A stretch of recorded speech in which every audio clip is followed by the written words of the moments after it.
হ্যাঁ বলছি, বলেছো?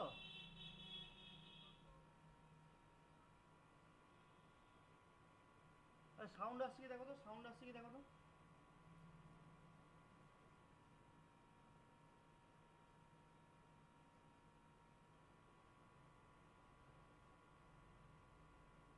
হ্যাঁ হ্যালো। না না, দেখুন ওই লিঙ্কটা ব্লক হয়ে যাচ্ছে কোনো কারণে, আমি নতুন লিঙ্ক করে এখন দেখুন এসে গেছে আশা করি। হুম। হ্যাঁ দেখুন না, ওটা দিয়ে দেখুন, কাজ করছে অলরেডি।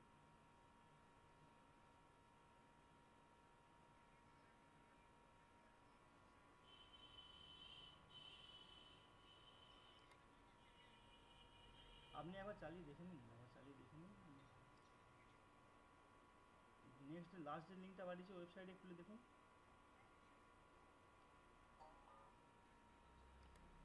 আমি অনির্বাণকে ফোন করে দিতাম।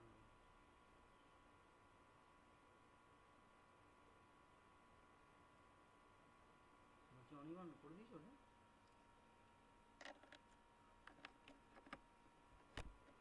তাহলে ওটা খুলছি কি দেখো তো, ওই লিঙ্কটা। সাউন্ড আসছে?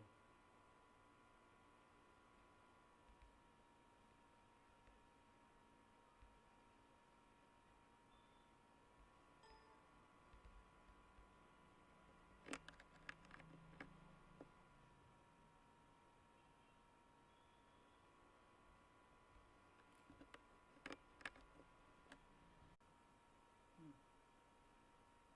না, ওয়েবসাইট থেকে করুন, ওয়েবসাইটের লিঙ্কটা দিয়ে করুন, ওয়েবসাইটে নতুন লিঙ্কটা মার্চ করা হয়েছে। অনির্বাণ মেল করে দাও তো।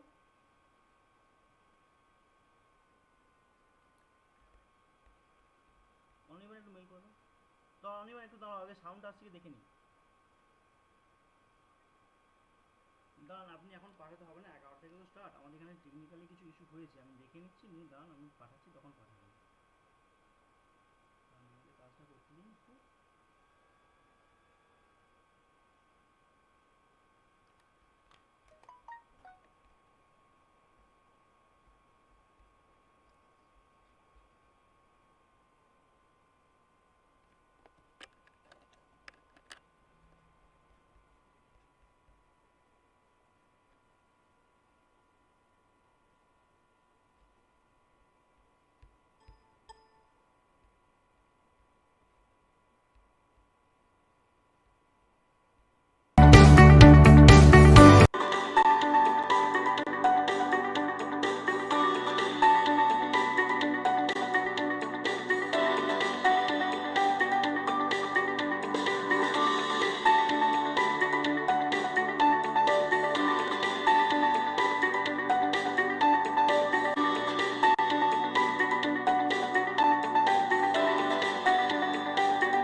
অনির্বাণ লিঙ্কটা পাঠিয়ে দিয়েছো? হ্যাঁ হ্যাঁ। না না, ওকে মেল করিনি, তুমি ওই লিঙ্কটা, নতুন লিঙ্কটা মেল করে দাও না একটুখানি।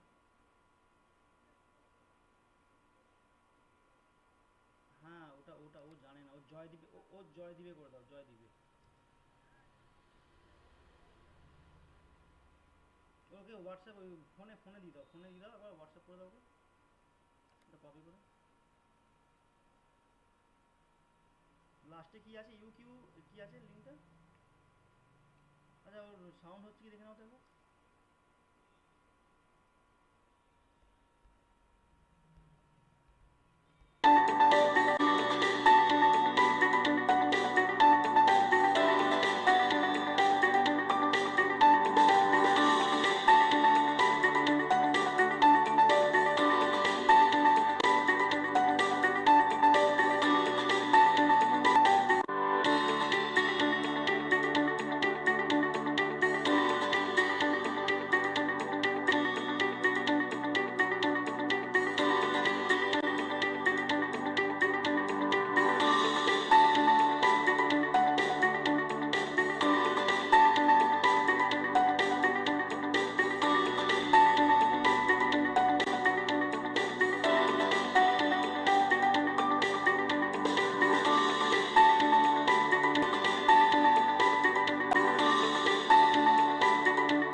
Now it is 11. So I think সবার ক্যামেরা সবাই বন্ধ করুন, start. হ্যালো স্যার আমাদের যে স্টার্ট করবে কনভেনার জয়েন করতে পারছে না, একটু সমস্যা হচ্ছে টেকনিক্যাল, ক্ষমা চেয়ে নিচ্ছে আপনার কাছ থেকে, সামান্য ওর টেকনিক্যাল প্রবলেম হচ্ছে। রাজীব বাবু হ্যালো হ্যালো হচ্ছে আমার নিজস্ব গুগল মিটে আর ক্যালেন্ডার সেট কর। Hello Rajib Babu thank you sir. আমি ওই লিংক দিয়ে আসতে পারি, কি বুঝলাম না। সেই শরীর খারাপের জন্য হ্যাঁ স্যার, মানে খুবই অসুস্থ হয়ে পড়েছিলেন স্যারের মনের জোরে মোটামুটি, কিন্তু স্যার সব চালিয়ে যাচ্ছে একদম। আমরা বাঁকুড়া ইউনিভার্সিটির কলেজের মানে ম্যাট্রিক্সের পার্ট হয়ে আমরা খুব মানে ভাগ্যবান মনে করি। আপনাদেরকে যখন যে কোনো সময় মানে যে কোনো মুহূর্তে অ্যাক্সেস করতে পারি। এটা ভাইস চ্যান্সেলর সাহেবের মানে তার রাত 12টাতেও ফোন অন থাকে আর কি, ব্যাপারটা এইরকম। শুধু উনি মানে অ্যাকসেপ্ট করেন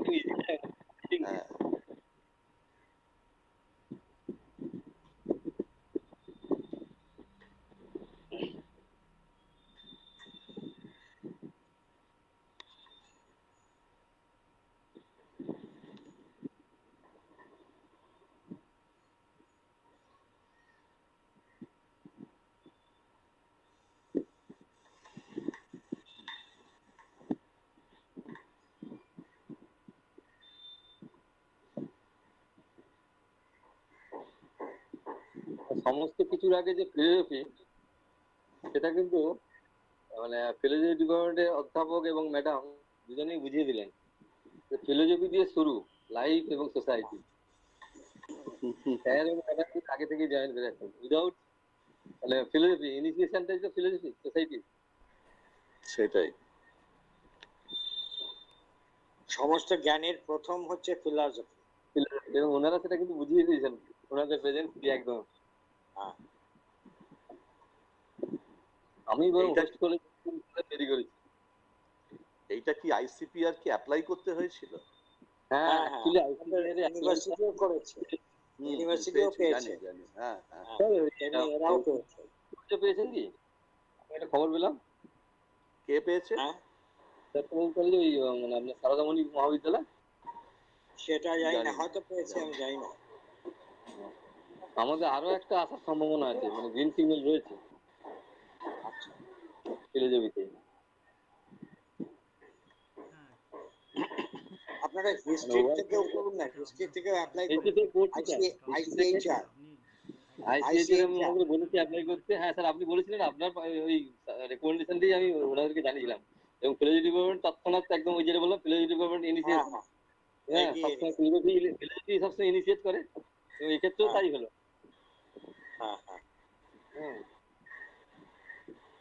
তো ওই ইতিহাসও অ্যাপ্লাই করতে আমাকে মানে ড্রাফট পাঠিয়েছে, আমি লিখে পাঠিয়েছি এই জিনিসগুলো। হ্যাঁ হ্যাঁ স্যার, জয়দীপ জয়েন করতে পারছে না নেটওয়ার্কের প্রবলেমের জন্য। তাহলে তুমি শুরু করে দিবে নাকি? না, জয়দীপ জয়েন করেছে বোধহয়, দেখুন তো জয়েন করেছে। হ্যাঁ জয়দীপ এসে গেছে। Let's start Joydeep. তাহলে আমি স্পিকারটা অফ করছি, তুমি শুরু করো। হ্যাঁ হ্যাঁ জয়দীপ।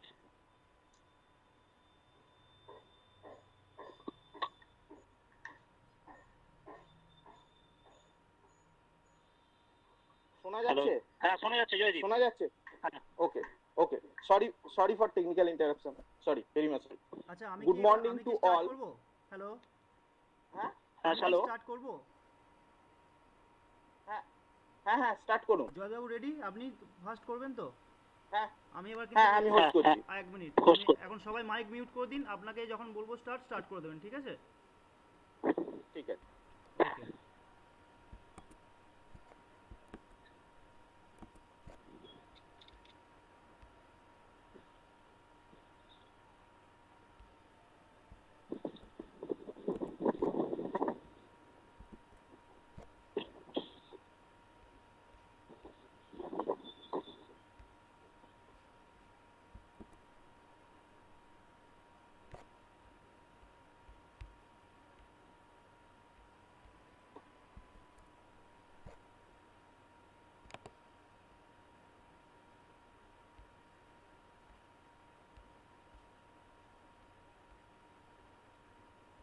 সুভাষিস দা স্টার্ট করব? সুভাষিস দা, হ্যাঁ স্টার্ট করুন। Good morning to all. On behalf of Department of Philosophy, Sonamukhi College, a one-day national level webinar has been organized on the occasion of celebration of World Day of Yoga 2020 with the initiative of Philosophy Department of Sonamukhi College with the financial support of Indian Council of Philosophical Research, New Delhi. In keeping with the current world pandemic situation, we have named the title of the symposium Yoga in Pandemic Situation, Theory and Practice. Best wishes and congratulations to all who are now present in the webinar. We are proud enough to announce that respected Professor Dev Narayan Bandyopadhyay, Honorable Vice Chancellor of Bankura University, is the chief guest of this webinar. It's also our good fortune that respected Professor Jayanto Kumar Saha, HOD, Department of Law and IC, Bankura University, is present with us as a special guest. A lot of thanks to both of them from the Philosophy Department, Sonamukhi College. Again, it's a matter of great pleasure that Sri Surojit Mukherjee, Honorable President of the governing body of Sonamukhi College and Chairperson of the Board of Administrators of Sonamukhi Municipality, is also present with us as the Chief Patron of webinar. Many thanks and congratulations to him for joining us in such situation. Our respected Principal Sir, Dr. Bappaditya Mondal, is also present with us, and this webinar would not have been possible without his kind support. We have received all kind of help and cooperation from him in organizing this webinar. Moreover, a big thanks to all the teachers and staffs of our college. Professor Dhubo Acharya, an eminent speaker of this webinar, is with us to deliver his lecture on the topic, the relevance of Ashtangic Yoga in present situation of COVID-19. Professor Sangita Basu is present with us too as a speaker, will deliver her lecture on the topic, the concept of mind in yoga philosophy. Besides, Professor Torun Mondal, a young scholar, is with us in this webinar as a speaker. His topic is yoga in health and well-being during COVID-19 period. Specially thanks to ICPR New Delhi for their financial support. On behalf of webinar organizing committee, I heartily give innumerable thanks to all the delegates in general and the speakers in particular. Apart from this, how can I forget to impart my best wishes and congratulations to all the participants from different disciplines and different locations. My dear colleagues, my beloved students, without whose presence and endeavor this webinar would never be possible. So, I pass my imaginary catcher to the other convener of this webinar, Ramprasad Karar, for anchoring the whole session. Now, Thank you, Jaideep. Thank you, Jaideep. Welcome. Now, it is the time to welcome the Honorable Principal of Sonamukhi College, Dr. Bappaditya Mondal, who is also the President and Chairperson of the Webinar Organizing Committee.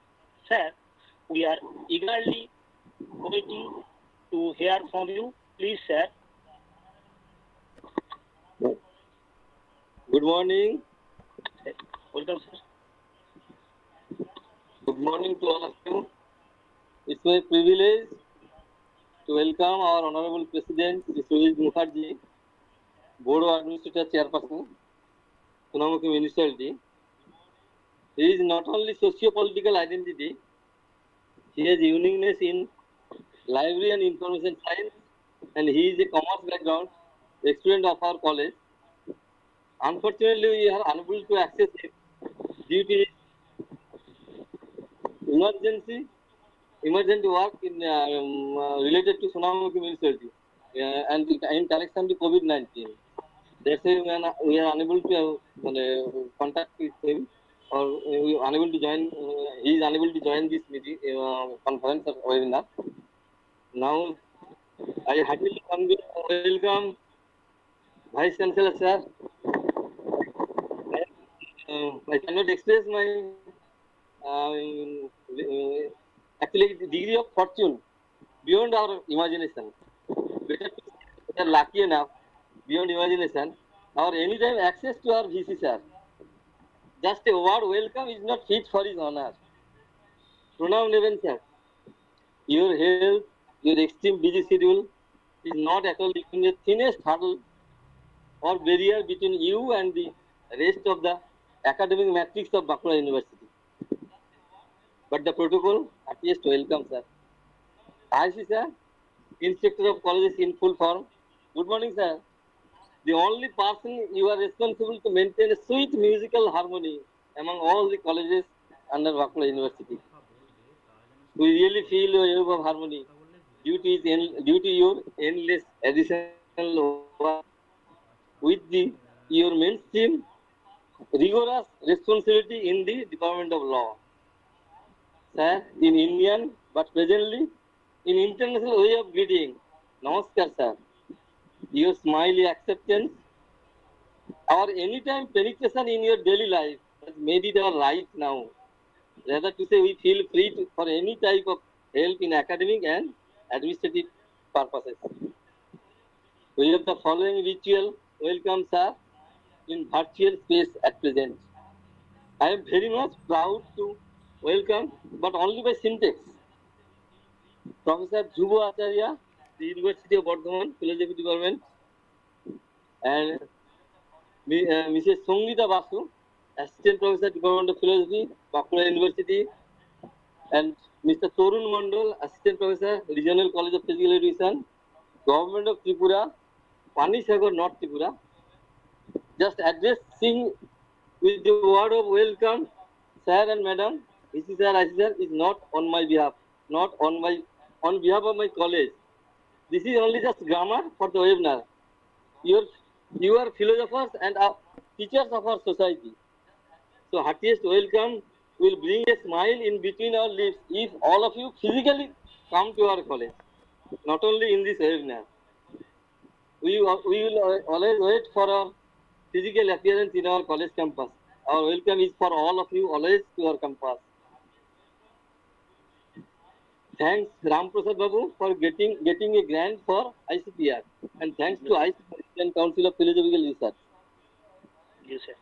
By sanctioning a amount, this is not only a grant, this is a recognition of webinar.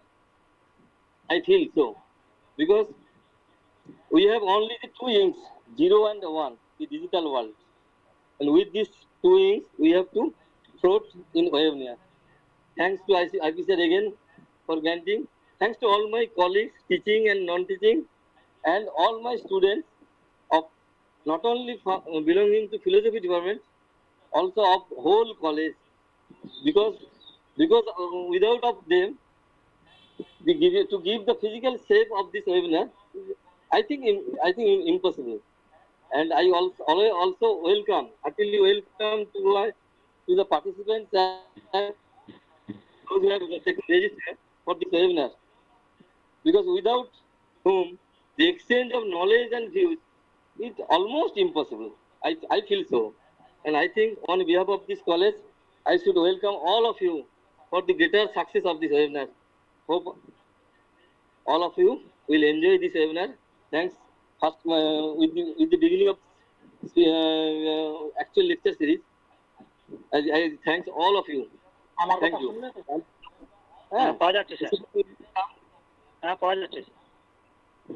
Okay. I again thanks to Professor Dhruva Acharya sir, madam, and assistant Professor Torun Babu, because you are philosopher, not only philosopher, you are teacher of the society. So I again thanks to all of you. Now we start, Ram Prasad, with the end of my speech. Thank you very much, sir, for sharing the virtual platform with us. It is our extreme pride to have the Honorable Vice Chancellor of Bankura University, Professor Dr. Devnarayan Bandyopadhyay, with us. On behalf of Sonamukhi College, I request our sir to deliver his valuable speech on our webinar as the chief guest of the session. Please, sir.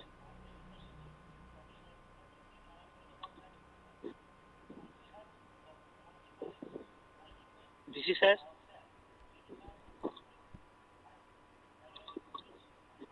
Hello. Yes. Can you hear me now? Can you Yes, hear sir. me now? Yes, sir. Yes. I'm really grateful to Sonamukhi College for inviting me to this webinar. And it's a webinar with a difference. It's not just yoga, as it is being organized in many different colleges and other universities, but yoga in a challenging time. Yoga and pandemic. The pandemic situation is a challenging time, and in the context of that, yoga has been projected maybe as one of the approaches to some kind of remedial measures, as a remedial measure. So I think this webinar is a webinar with a difference. As we talk about the pandemic, let me tell you that in human history, pandemic has always been there. Epidemic, pandemic, all of these have been very, very much with us from the very beginning of human history. So therefore, if we look back, we find that in 5th century BC, there had been a plague. And as a result of that plague, 1 lakh people died only in Athens, only in the city of Athens. And also there had been the bubonic plague in the Middle Ages, in 14th century, which actually washed away a huge number of populace. Also consider the plagues affecting Europe, especially London, in the 16th century as well as 17th century. I remember the case of the very famous poet John Milton. John Milton actually had to move away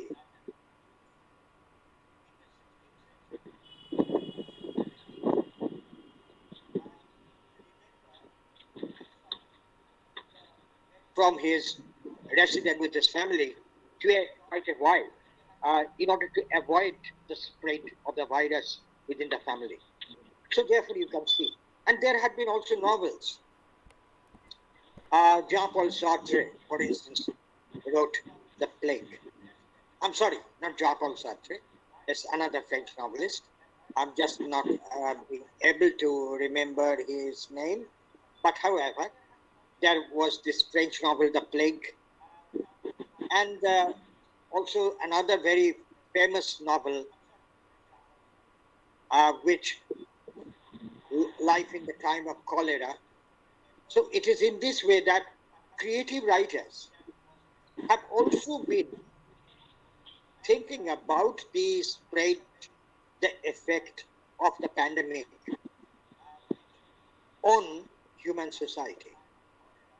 So that's why you can see that the idea of the pandemic, in fact, not only should be considered as a problematic of medicine, but it affects the cultural history, it affects the spiritual history, it affects the economic history of mankind. So that's how we are now in this webinar trying to make sense of the age-old ancient Indian practice of yoga in the context of the pandemic. So it is in this way that we find the webinar is trying to make a correlation between the pandemic and the age-old spiritual practice of yoga. Now, what is this yoga? I'm not an expert, of course, on this. There are experts like Professor Dhruvo Acharya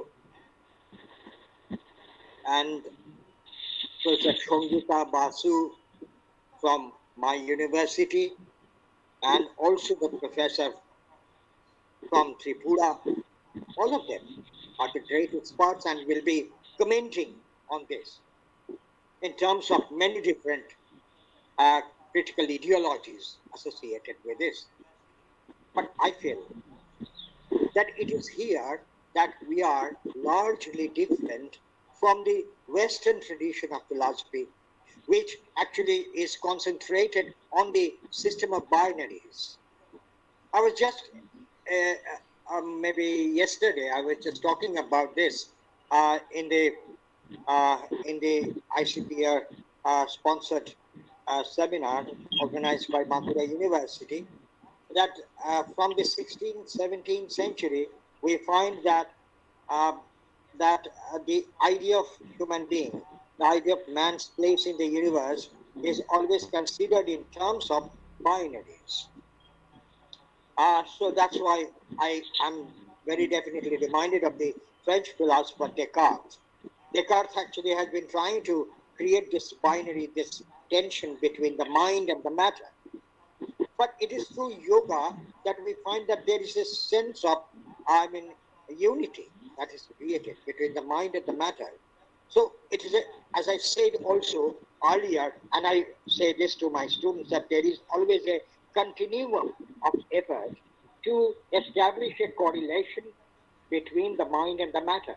The matter lives to the mind, and in this way both are affected by each other, and there is a sense of unification.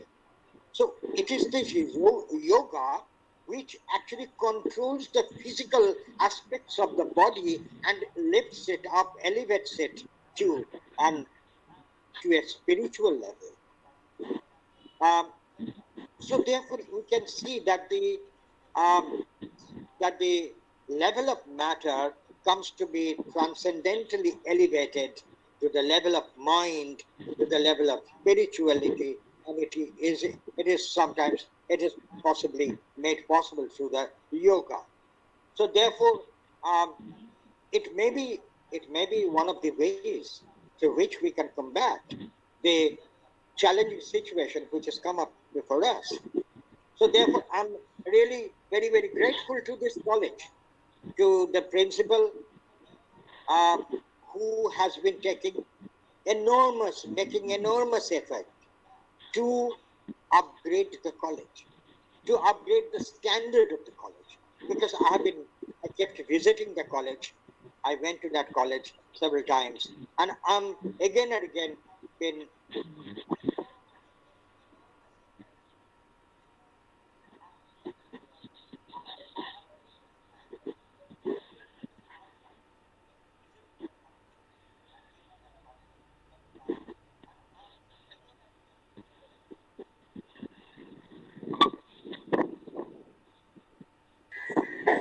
Some technical problem may occur.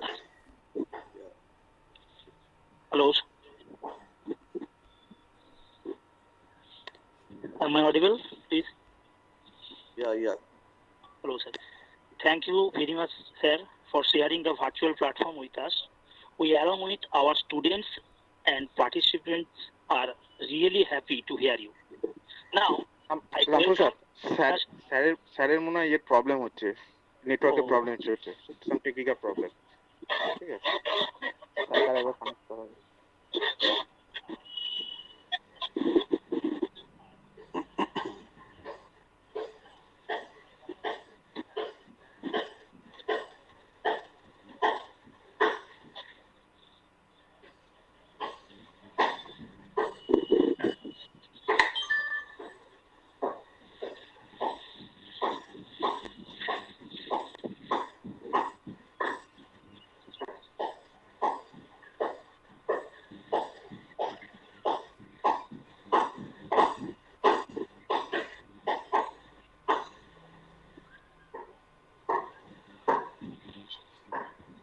I think you may continue. hello, sir. may continue. Thank you, Ram, sir. Ram, Thank you, sir. Now I welcome Professor Dr. Jayanti Kumar Saha, the head of the Department of Law of Bankura University and President IT of the same institution, to deliver his work speech as the special guest of the webinar. Okay. Good morning, everyone. Respected Honorable Vice Chancellor, sir. My fellow colleague, Dr. Bappaditya Mondol, Principal Sonamukhi College, Mr. Ramprasad Kanrar and Mr. Joydeep Singh, conveners of this webinar.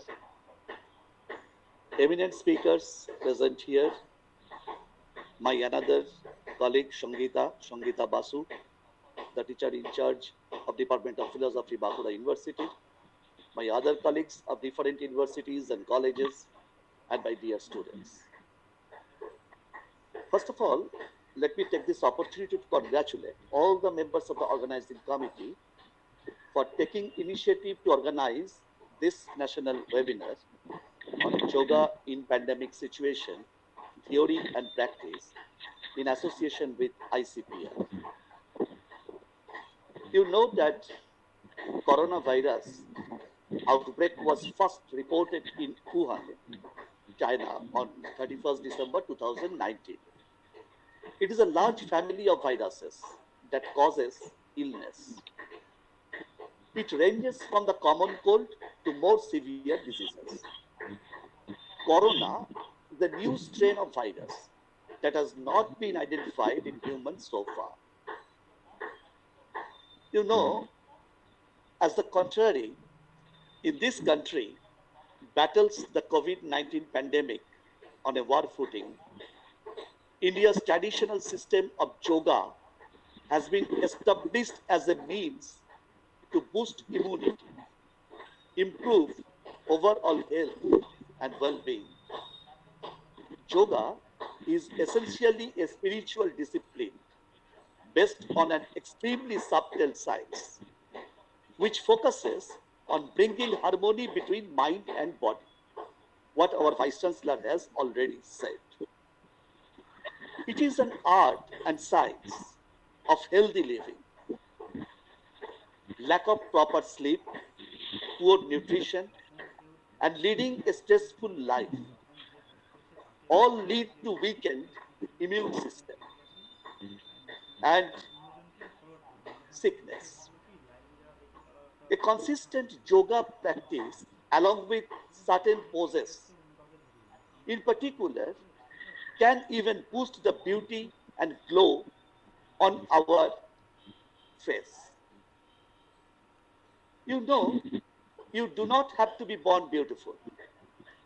You can acquire a beautiful, supple, glowing, and flawless skin by treating yourself from inside through a selection of yoga postures and exercises rather than relying on expensive cosmetics. In this fast-moving world, where one hardly gets any time to take care of oneself, we should follow a couple of yoga routines regularly and food regimen to maintain our immunity. In this yoga day, in this year, few days back, our Prime Minister Narendra Modi addressed the nation and underscored the importance of yoga, meditation, and pranayama. He said, the world is taking the need to practice yoga more seriously in the wake of COVID-19. Yoga has much essence to boost our immunity. These essences strengthen our muscles and metabolism. Coronavirus attacks our respiratory system, and pranayama, this is actually a breathing exercise, is the best exercise to keep ourselves safe. I believe the speakers who are the authority to say about yoga gives us their dimension on these issues, and we'll have a very interactive session, and our students are taking benefit of it, and they are getting addressed by all the speakers in this webinar. So, without wasting further time, I hand over the mic to the convener. Thank you. Thank you very much, sir, for sharing the platform with us. We, along with our students and participants, are really happy. Thank you. Now, we are now entering into the main part of the webinar. We have 3 eminent speakers who are stars in their own fields. Our first speaker is Dhruvo Acharya, an eminent professor in philosophy, the University of Burdwan. Was placed first class first in honors graduate as well as postgraduate examination. Besides the gold medal, he was crowned with the prestigious awards like the Dijendranath Tagore and Chakradhar Acharya Award. Professor Acharya completed his MPhil and PhD from the Department of Sanskrit. He minutely studies ancient Indian scriptures from various tools of Sanskrit learning. He has been teaching Sanskrit and philosophy in different colleges and universities of West Bengal for many years. Currently, he is working in the University of Burdwan as a professor of philosophy. Today, he is of Ashtanga Yoga in present situation. So please enjoy the session. Please, sir, continue. Okay, thank you. Honorable Vice Chancellor, Professor Devnarayan Bandyopadhyay, Bankura University, and also Chief Guest of this webinar. Special guest Professor Jayanta Kumar Saha, Bankura University, Patron Sri Shrojit Mukherjee, President GB Sonamukhi College, respected Principal Dr. Bapaditya Mandal Sonamukhi College, and also chairperson and President of this webinar. Conveners Mr. Ram Prasad Karad and Joydeep Sinha, Chief Advisor Sudhamohi Kumar, HOD Philosophy, Sonamukhi College, and eminent speakers and participants. I convey my gratitude to all of these dignitaries. Today I am present here my paper entitled Relevance of Ashtanga Yoga in Present Situation, that means the situation of COVID-19. Aham Anglo Bhashaya Mama Bhaktavyam Upasthapayami. আমি বাংলা ভাষাতে আমার বক্তব্য উপস্থাপন করছি। বর্তমান পরিস্থিতিতে অষ্টাঙ্গিক যোগের প্রাসঙ্গিকতা। বর্তমান পরিস্থিতি বলতে যে কোভিড-19 পরিস্থিতি, এটা বলার অপেক্ষা লাগে না। এই অষ্টাঙ্গিক যোগের প্রাসঙ্গিকতা জানতে হলে আমাদের যোগ সম্পর্কে, যোগ ফিলসফি কিছুটা জ্ঞান থাকা দরকার। আমরা ভারতীয় আস্তিক দর্শন সম্প্রদায়ের মধ্যে জানি যে সাংখ্য যোগ সমানতন্ত্র, মহর্ষি কপিল প্রতিষ্ঠিত সাংখ্য দর্শন আর পতঞ্জলির যোগসূত্র। প্রাচীন ঐতিহ্য অনুযায়ী হিরণ্যগর্ভ ব্রহ্মা যোগের উপদেষ্টা। এই ব্রহ্মা তিনি হচ্ছেন কপিল, তিনি হচ্ছেন পতঞ্জলি বলে যোগী যাজ্ঞবল্ক্য স্বীকার করেন, বাচস্পতি মিশ্র স্বীকার করেন, বিজ্ঞান ভিক্ষু স্বীকার করেন। আবার এই সূত্রকার পতঞ্জলিকে অনন্তনাগের অবতার বলে মনে করা হয়। এই সাংখ্য যোগের কাল নির্ণয় নিয়ে যথেষ্ট বিতর্ক রয়েছে, যে কবে থেকে সেই সাংখ্য যোগ, আমরা দেখি ঔপনিষদিক যুগ থেকে সাংখ্য যোগ চলে এসছে, বৈদিক যুগেও কোনো না কোনো ভাবে ছিল, কিন্তু সেগুলো সেইভাবে দর্শন হিসাবে প্রতিষ্ঠা লাভ করেনি। জেলার যে লার্সন ক্লাসিক্যাল সাংখ্য গ্রন্থে দেখান, প্রথম খ্রিস্টাব্দ থেকে একাদশ খ্রিস্টাব্দ পর্যন্ত সময়ের মধ্যে সাংখ্যকারিকা ঈশ্বরকৃষ্ণ রচিত হয়। অধ্যাপক কানে সাহেব দেখান 200 খ্রিস্টপূর্ব থেকে 200 খ্রিস্টাব্দের মধ্যে পতঞ্জলির আবির্ভাব ঘটেছিল, হিস্ট্রি অফ ধর্মশাস্ত্র গ্রন্থে তিনি দেখান। তো যোগ দর্শন বলতে আমরা যেটা বুঝি, মূলত পতঞ্জলির যোগসূত্র, ব্যাসদেবের যোগসূত্র ভাষ্য, বাচস্পতির তত্ত্ব বৈশারদী, বিজ্ঞান ভিক্ষুর যোগভাষ্য বার্তিক ইত্যাদি প্রধান গ্রন্থগুলো। এছাড়া রয়েছে মণিপ্রভা, ভোজবৃত্তি, ভাবগণেশ, চন্দ্রিকা, যোগসুধাকর ইত্যাদি আরো অনেক গ্রন্থ। তো আমি আজকের এই আলোচনায় মূলত পতঞ্জলির যোগসূত্র এবং সেই সঙ্গে ব্যাসদেবের আবির্ভাব 400 খ্রিস্টাব্দ, ব্যাসদেবের যে ভাষ্য সেই অনুযায়ী আজকের আলোচনা আমি বিস্তার ঘটাবো। পতঞ্জলির এই যোগ রাজযোগের অন্তর্গত। যেহেতু সময়ের ক্রাইসিস আছে, আমি রাজযোগ, হঠযোগ, লয়যোগ ইত্যাদি নিয়ে আর বিস্তারিত আলোচনায় যাচ্ছি না। আমরা দেখি যে যোগ দর্শনের মূল লক্ষ্য কি। এটা ভারতীয় দর্শন পড়লে আমরা দেখি তার চরম লক্ষ্য হচ্ছে মোক্ষ, বৈরাগ্য, কৈবল্য। আত্মা তার স্বরূপে অবস্থান করবে, পুরুষ তার নিজ স্বরূপে অবস্থান করবে। এটাই হচ্ছে তার লক্ষ্য, যে তার নিজ স্বরূপে অবস্থান, মোক্ষ প্রাপ্তি, আমাদের কৈবল্য লাভ। কিন্তু এটা কিভাবে সম্ভব হবে? যোগ দার্শনিক বলছেন সম্প্রজ্ঞাত সমাধিলব্ধ বিবেক খ্যাতি থেকেই এই মোক্ষ লাভ সম্ভব হবে। আর এই সম্প্রজ্ঞাত সমাধির মধ্যে থেকে যায় প্রজ্ঞা ও সংস্কার, সেটা নিরোধ করা হবে অসম্প্রজ্ঞাত সমাধিতে।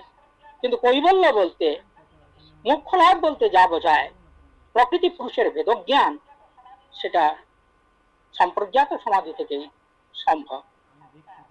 সাংখ্য দর্শন দ্বিতত্ত্ববাদী কপিল দেখিয়েছিলেন যে প্রকৃতি পুরুষ এই দুটি তত্ত্ব, জড় প্রকৃতি আর চেতন পুরুষ, পুরুষের সাধ্বিকে, পুরুষের প্রতিবিম্বে যখন প্রকৃতি প্রতিবিম্বিত হয়, তখন প্রকৃতি থেকে আরো ত্রয়োদশ তত্ত্বের আবির্ভাব ঘটে।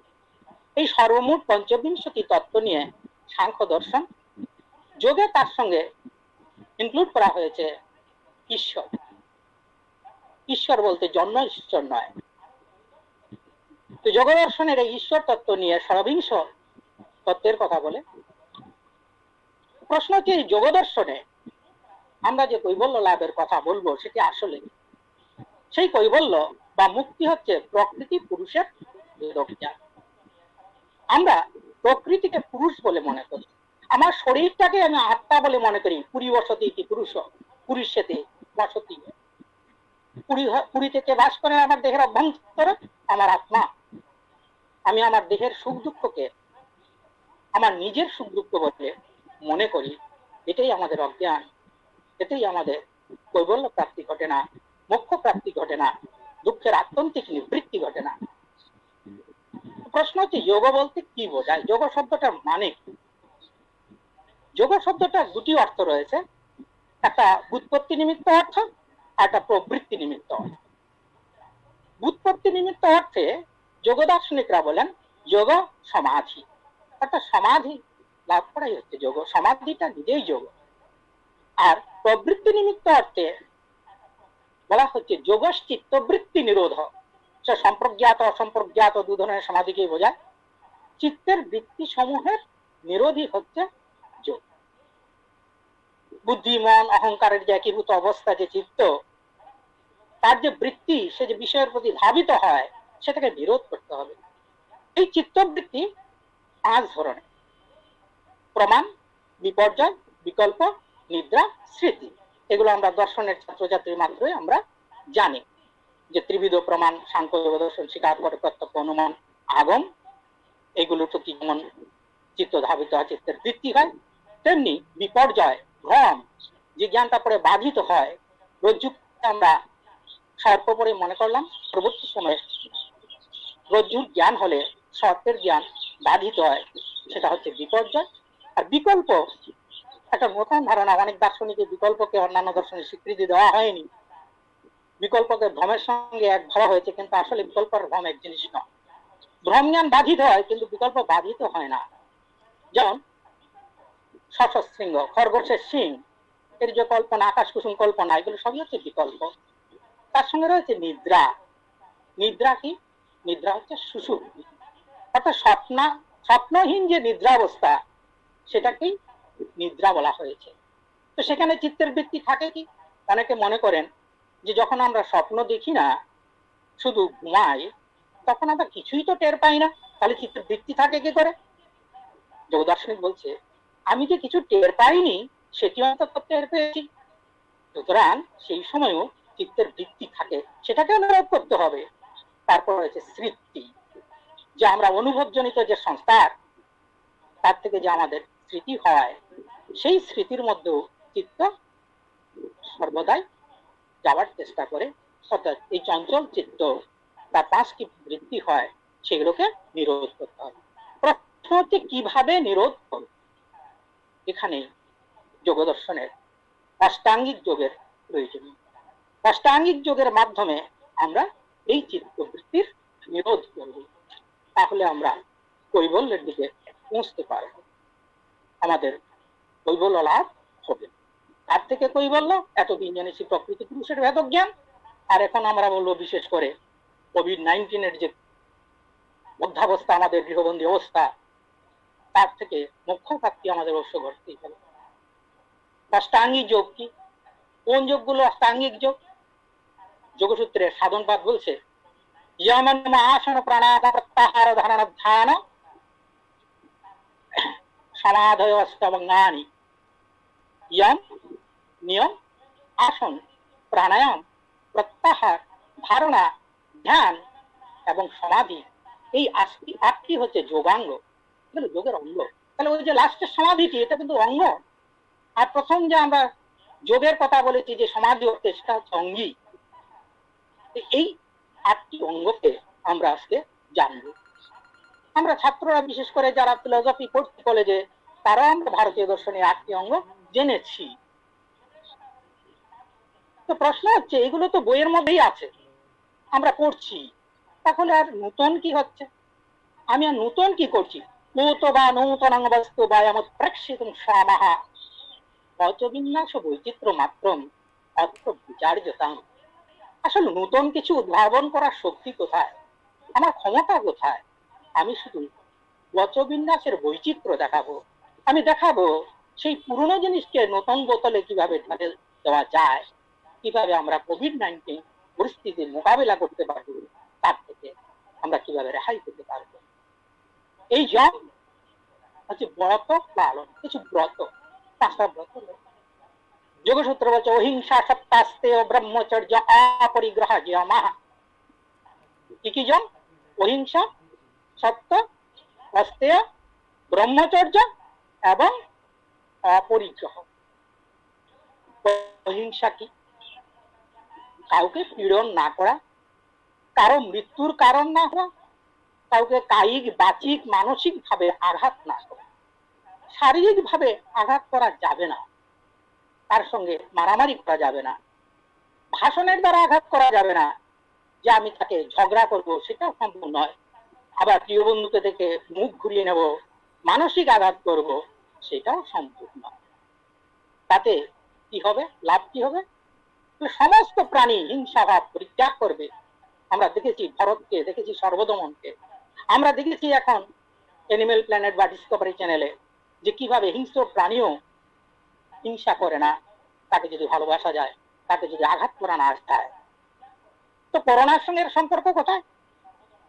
আমরা যদি করোনা আক্রান্ত ব্যক্তিকে বাড়িতে ঢুকতে না দিই, পাড়ায় ঢুকতে না দিই, শারীরিক নিগ্রহ করি, তার সঙ্গে ঝগড়া করি, তাকে মানসিক আঘাত দেওয়ার চেষ্টা করি, ডাক্তার নার্সকে বাড়ি থেকে ভাড়া থেকে তুলে দিচ্ছি, তাহলে কোনোদিন করোনা মোকাবেলা করা যাবে না।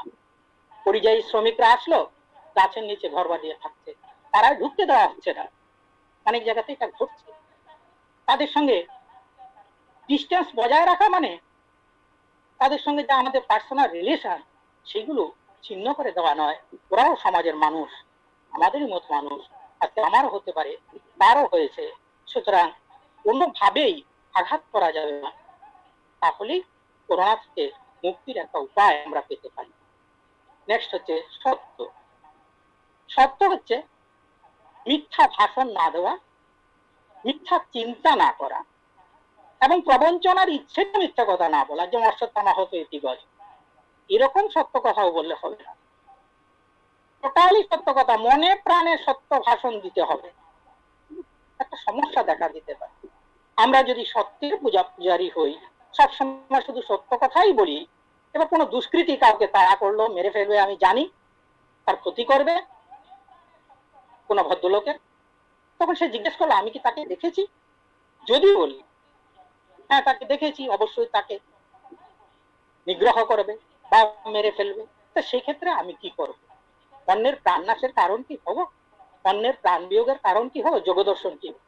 যোগদর্শন বলছে এই ক্ষেত্রে তোমাকে বাক্য প্রয়োগ থেকে বিরত থাকতে হবে। এই ক্ষেত্রে তুমি মিথ্যা বাক্য যেমন প্রয়োগ করবে না, সত্য বাক্য প্রয়োগ। আচ্ছা, সত্য প্রতিষ্ঠা করলে লাভটা কি হবে? আমি সত্য কথা বলছি, আমার বেনিফিট কি হবে? যোগদর্শন বলবে বাক সিদ্ধি ঘটবে, তুমি যা বলবে তাই সত্য হয়ে যাবে। যেমন ধরুন আমরা সত্য প্রতিষ্ঠা করলাম, আজকে থেকে ঠিক করলাম সত্য কথা সত্য চিন্তা করবো, কখনোই কোনো মিথ্যার আশ্রয় নেব না। এখন আমি বললাম আমার সামনে একটা হাতি দাঁড়িয়ে আছে, থাকতে বাধ্য, আমি সত্য কথা বলি, আমি সত্যবাদী, তাহলে তো আমি নিশ্চয়ই মিথ্যা কথা বলবো না। হাতি যদি না দাঁড়িয়ে থাকে তাহলে তো আমি নিশ্চয়ই বলবো না হাতি দাঁড়িয়ে আছে। সুতরাং সত্য প্রতিষ্ঠা হলে বাক সিদ্ধি হয়। কিন্তু কোভিড-19 সঙ্গে তার সম্পর্ক কোথায়? তার বিশেষ সম্পর্ক আছে। আমি গতদিনে দেখছিলাম ডক্টর অমিতাভ নন্দী বলছিলেন যে আমার কাছে এমন অনেক পেশেন্ট এসছে যারা কিছুতেই স্বীকার করছে না কোভিডের সিমটম আছে তাদের, তারা লুকিয়ে যাচ্ছে, তারা সত্য প্রতিষ্ঠা করছে না। ডাক্তারের কাছে গিয়ে যদি আমরা আমাদের সত্য কথাটা গোপন করি, যে কোনো ভয়ে হোক, সামাজিক ভয়ে হোক, যাই হোক, হসপিটাল যাওয়ার ভয়ে হোক, যে কোনো, তাহলে এই কোভিড থেকে মুক্তি পাওয়া যাবে না। করোনাতে মৃত্যু হলো, সেই মৃত্যুটাকে যদি আমি করোনা বলে স্বীকার না করি তাহলে কি হবে? সেই মৃতদেহটাকে আত্মীয় স্বজনের হাতে তারা হামলে পড়বে শরীরের উপর, আবার রাজনৈতিক দল হলে তাকে নিয়ে মিছিল মিটিং করবে, সব নিয়ে কাড়াকাড়ি করবে, প্রচুর মানুষের মধ্যে সেটা ছড়িয়ে পড়বে। সুতরাং সত্য আমাদের বলতে হবে। সঠিক পরিসংখ্যান যদি আমরা না দিই, সত্য পরিসংখ্যান যদি না দিই, তাহলে কি হবে? তাহলে সমাজে আমরা পরিস্থিতিটা কোথায়, করোনার পরিস্থিতি কি, আমাদের কর্তব্য করণীয় কি, কোন দিকে যাচ্ছে, তা নিয়ে কোনো ধরনের অগ্রগতি সম্ভব হবে না, কোনো গবেষণা সম্ভব হবে না, রাশিবিজ্ঞানের কাজ থমকে যাবে। তারপর রয়েছে অস্তেয়। অস্তেয় হচ্ছে স্তেয়বৃত্তি থেকে বিরত থাকা। প্রশ্ন হচ্ছে স্তেয়বৃত্তি কি? স্তেয়বৃত্তি হচ্ছে যে অন্যের জিনিসকে আপন করিয়া নিজের করিয়া প্রকটস্থ করা। আমরা অনেকে এটা করি, তার কলমটিকে ধরো আমার নিজের বলিয়া তাকে না জানাইয়া আমার পকেটস্থ করিলাম, স্তেয়বৃত্তি। যোগ বলবে মনে বাক্যে কর্মে কোথাও তোমার চুরি বিদ্যা চলবে না, তুমি তস্কর বৃত্তি অবলম্বন করতে পারবে না, তুমি কখনোই কারো জিনিস হরণ করবে না। তাতে কি হবে? উত্তম ধনরত্ন তোমার পরিশ্রমের দ্বারা আপনারই আসবে। তাহলে কোভিড-19 বা এই যে প্যান্ডেমিক পিরিয়ড, এই সিচুয়েশনে তার প্রয়োজন কি? বলে যদি আমরা অস্তেয় পালন না করি তাহলে আমরা অন্যের বরাদ্দ রেশন নিজের পকেটস্থ করব, সরকারি অনুদান নিজের অ্যাকাউন্টে ঢুকিয়ে দেব, আমরা এই দিকে পা দেব। আর আমরা যদি অস্তেয় বৃত্তি পালন করি তাহলে কখনোই অন্যের বিষয়ে আমি হরণ করার চেষ্টা করব। তাহলে হরণ করলে কোভিডের ক্ষেত্রে অসুবিধা কি হবে? অসুবিধা আমরা বাস্তব চিত্র দেখতে পাচ্ছি, দিনের পর দিন কি হচ্ছে, এইসব ঘটে যাচ্ছে। মানুষ যখন এইসব করছে তখন সেই বুভুক্ষ মানুষগুলো, অনাহার ক্লিষ্ট মানুষগুলো, তারা কিন্তু আর সেই নিয়ম কানুন কিছুই মানছে না। কোথায় মাস্ক, কোথায় তার বিধি, কোথায় ডিস্টেন্স, সমস্ত বাদ দিয়ে সে রাস্তায় নেমে পড়লো। তাতে কি হলো? আরো কোভিড-19 যে corona virus, Nobel corona virus ছড়িয়ে পড়েছে। সুতরাং এই অস্তেয় বৃত্তি আমাদের মানতে হবে। পরবর্তী হচ্ছে ব্রহ্মচর্য। ব্রহ্মচর্য হচ্ছে শরীর ও মনের পবিত্রতা। তার জন্য ইন্দ্রিয় সংযম দরকার, মৈথুন পরিত্যাগ করতে হবে, বিশেষ করে গুপ্তেন্দ্রিয় বা উপস্থকে সংযম করতে হবে। কোন ধরনের মৈথুন সম্ভব নয়। মৈথুন সম্পর্কে চিন্তা করা, স্মরণ করা, কীর্তন করা, কেলি করা, গুজ্জ ভাষণ দেওয়া, আমি যদিও এগুলো নিয়ে এখন বলছি, কিন্তু এগুলো অনুচিত। এই বিষয়গুলো নিয়ে কোনো আলোচনাও করা উচিত নয়, যে এই বিষয় থেকে নিজেকে সরিয়ে নিতে হবে। তাতে লাভ কি হবে? কাম ও চিন্তা থেকে যদি নিজেকে সরিয়ে নিতে পারি তাহলে আমাদের সুবিধা হবে, যে আমাদের বীর্য লাভ হবে, শক্তি লাভ হবে। আর যদি শক্তি বা বল লাভ হয় আমাদের, তাহলে সেই ভাইরাসের সঙ্গে লড়াই করার জন্য আমাদের সক্ষমতা বাড়বে, ইমিউনিটি বাড়বে। যারা দুর্বল তাকেই ভাইরাস বেশি অ্যাটাক করে। Survival of the fittest. শক্তি যত আমরা বাড়িয়ে নেব ততটাই আমাদের লড়াই করতে সুবিধা হবে নোবেল করোনা ভাইরাসের বিরুদ্ধে। নেক্সট, অপরিগ্রহ। ভোগ্য বিষয়ের অতিরিক্ত আমি সঞ্চয় করব না, এটা হচ্ছে অপরিগ্রহ। আমি বেশি কিছু সঞ্চয় করবো, আমার যতটুকু দরকার, অতিরিক্ত কিছু সঞ্চয় করব না। করলে 5 প্রকারের দোষ দেখা যাবে: অর্জন দোষ, রক্ষা দোষ, ক্ষয় দোষ, সঙ্গ দোষ, হিংসা। এই অতিরিক্ত বিষয় সঞ্চয় করতে গিয়ে আমাকে অর্জন করতে কষ্ট। আমরা দেখেছি যখন লকডাউন ঘোষণা হলো, অনেকেই প্রচুর জিনিস সঞ্চয় করার জন্য বাজারে ভিড়, মারামারি, কার আগে কে কিনবে, অর্জন দোষ। তারপরে বাড়িতে এনে সেটাকে রক্ষা করার জন্য আবার কেউ নিয়ে যায় কিনা, তার জন্য মনের মধ্যে দুঃখ হবে যে যদি নিয়ে যায় সেটাকে তো সাবধানে রাখতে হবে, ক্ষয় দোষ। আর খেতে খেতে তো একদিন শেষ হয়ে যেতে পারে, তাহলে আমাকে আরো আনতে হবে, অর্থাৎ সঙ্গ দোষ। আরো কিছু সংগ্রহ করতে হবে, আরো আকাঙ্ক্ষা বৃদ্ধি হয়ে যাবে। তাতে আবার তার কারো হিংসা হবে, তারা বাড়ি থেকে লুট করে নিয়ে যেতে পারে। আর এটা যদি প্রতিষ্ঠা হয় যে আমরা যদি এই 5টা দোষকে বর্জন করি, আমরা যদি অতিরিক্ত বিষয়ে সঞ্চয় না করি, তাহলে অতীত, বর্তমান, ভবিষ্যৎ জীবনের জ্ঞান, দূরদৃষ্টি, আমাদের সমস্ত দূরদৃষ্টি খুলে যাবে। এই অতিরিক্ত সঞ্চয় করলে মহামারী পিরিয়ডে আমাদের খুবই অসুবিধা হবে। আমাদের যে সামাজিক সুস্থিতি নষ্ট হয়ে যাবে, বাজারে আকাল দেখা দেবে। মানুষ যখন একবার শুনেছিল হাইড্রোক্সিক্লোরোকুইন, সবাই কেনা শুরু করে দিল। যাই শুনবে মানুষ স্টক করা যেই শুরু করে দিল, সাধারণ মানুষের নাগালের বাইরে চলে যাবে। সুতরাং যতটুকু প্রয়োজন সেইটুকুই নিতে হবে, তাহলে কোভিড-19 আমরা কিছু সাহায্য করব। দ্বিতীয় যোগাঙ্গ নিয়ম। যোগসূত্র বলছে শৌচ সন্তোষ তপসাধ্যায় ও ঈশ্বর প্রণিধানানি নিয়মা। শৌচ, সন্তোষ, তপ, সাধ্যায় এবং ঈশ্বর প্রণিধান, এইগুলি হচ্ছে নিয়ম। শৌচ কি? পরিষ্কার পরিচ্ছন্ন রাখা। তাকে শরীর এবং মন দুটোকে, সেটা বাহ্য শৌচ হতে পারে, আন্তর শৌচ হতে পারে। শরীরকে পরিষ্কার করতে হবে রোগ জীবাণু থেকে যাতে রক্ষা করা যায়, এবং শরীর যত পরিষ্কার পরিচ্ছন্ন থাকবে তত রোগ জীবাণুর হাত থেকে আমরা রক্ষা পাবো। মৃত্তিকা, গোম ইত্যাদির দ্বারা তৎকালীন যুগে শরীর পরিষ্কার করা হতো, এখন তার থেকে উন্নত মানের ব্যবস্থা, এখন সাবান টাবান সবকিছু পাওয়া যাচ্ছে। শরীর পরিষ্কার করার জন্য বিভিন্ন কিছু বেরিয়ে গেছে।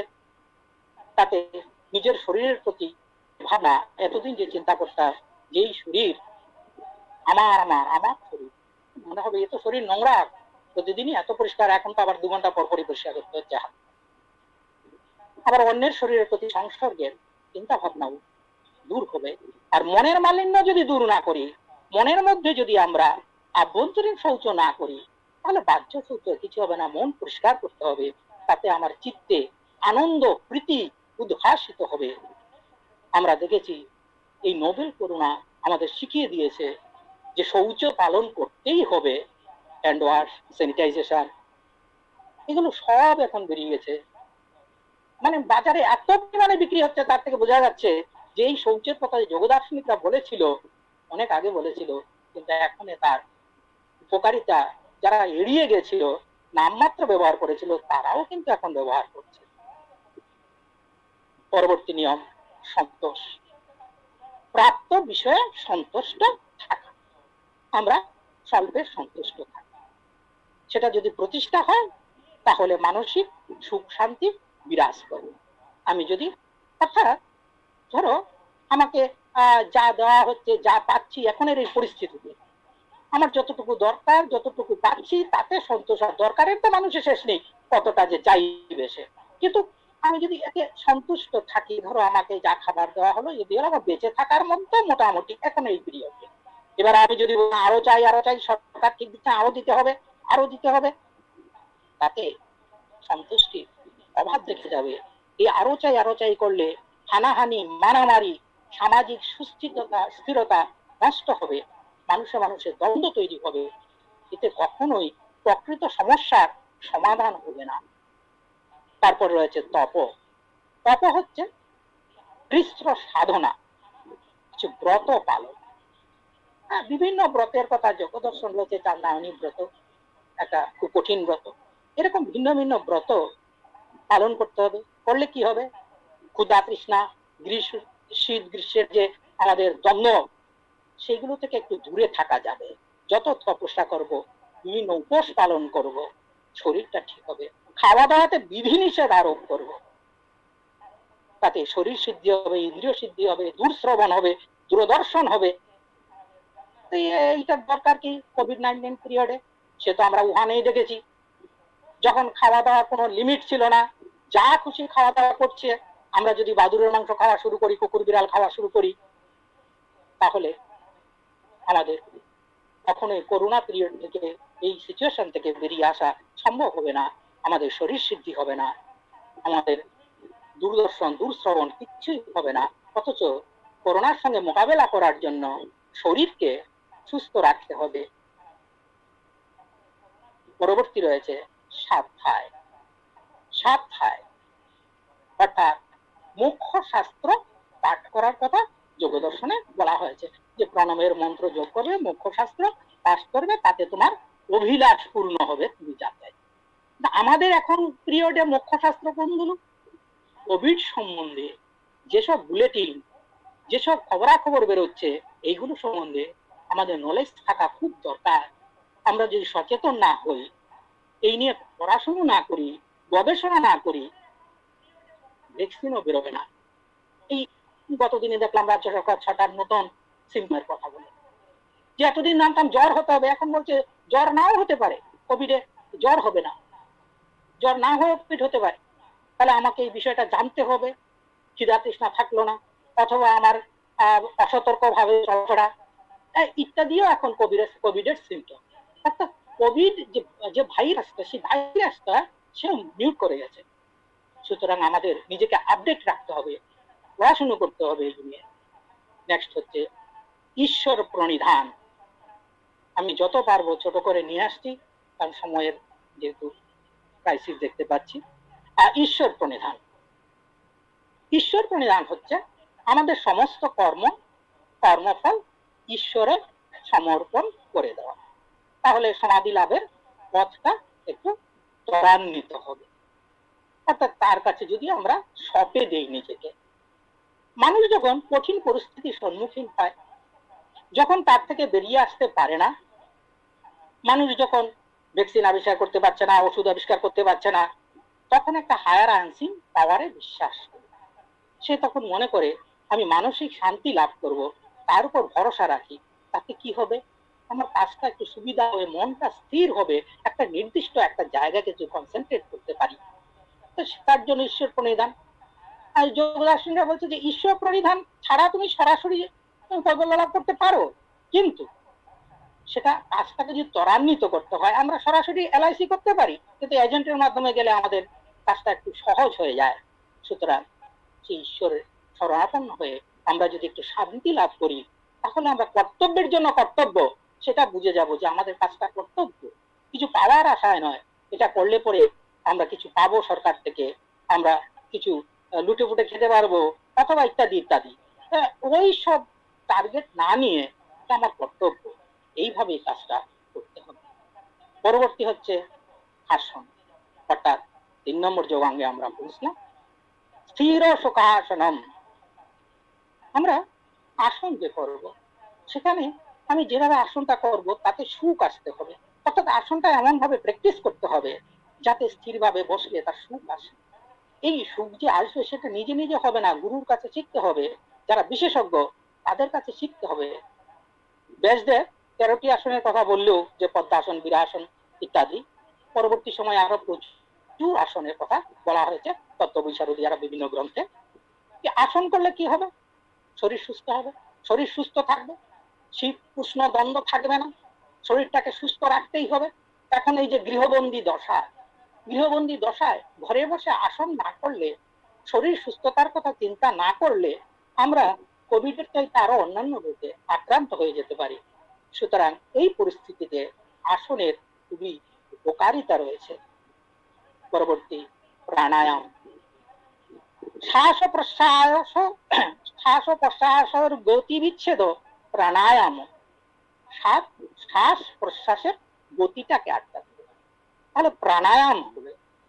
প্রাণায়াম 3 ধরনের হয়, কুম্ভক, রেচক, পূরক। আমরা শ্বাস বায়ুটা ভেতরে ধরে রাখলাম, ছাড়লাম না, গ্রহণ করলাম না, এটা হচ্ছে কুম্ভক। শুধুমাত্র ছেড়ে গেলাম, সেটা হচ্ছে রেচক। শুধুমাত্র গ্রহণ করলাম, সেটি হচ্ছে পূরক।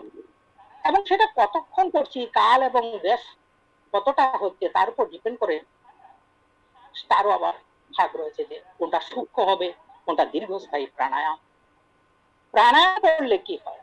চিত্ত স্থির হবে, ক্লেশ দূর হবে, ধারণা ধ্যানের যোগ্যতা অর্জন হবে। এই প্রাণায়াম করলে পরে আমাদের বর্তমানকালীন আমরা দেখছি যারা যোগচর্চা করেন, সেই প্রাণায়ামের দ্বারা কিভাবে ব্লাড প্রেশার নিয়ন্ত্রণ করা যায়, কিভাবে আমাদের সুগার নিয়ন্ত্রণ করা যায়, শরীরের বিভিন্ন রোগ প্রাণায়ামের দ্বারা আজকাল কন্ট্রোল করা যাচ্ছে। আর তাই যদি হয়, সেই আধুনিক কালে প্রাণায়ামের এতটাই প্রয়োজন রয়েছে যে আমার ইমিউনিটি পাওয়ার বাড়ানোর জন্য প্রাণায়াম খুবই দরকার। সুতরাং এই যে বর্তমান পরিস্থিতিতে, তাতে আমি বলবো প্রাণায়ামটা অবশ্যই দরকার। তার পরবর্তী মার্গ হচ্ছে প্রত্যাহার। প্রত্যাহার হচ্ছে ইন্দ্রিয়গুলোকে তার বিষয় থেকে সরিয়ে নিয়ে আসে।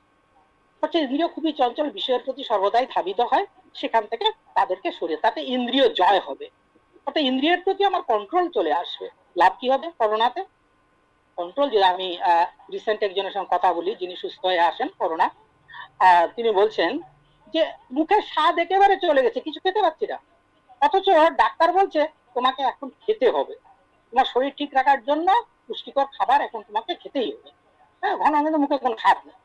তাহলে আমি যদি ইন্দ্রিয়গুলোকে কন্ট্রোল করি, যে চোখ দেখবে না, জিভ তার স্বাদের দিকে যাবে না, সে যা দেবে তাই তার গ্রহণ করে নেবে, তাতে কোনো তার অসুবিধা নেই, যে স্বাদ হোক বিস্বাদ হোক সে নেওয়ার মতো ক্ষমতা যদি তাকে আমি তৈরি করে দিতে পারি প্রত্যাহার পালনের মাধ্যমে, তাহলে নিশ্চয়ই আমরা কোভিডের সঙ্গে লড়াই করতে পারবো।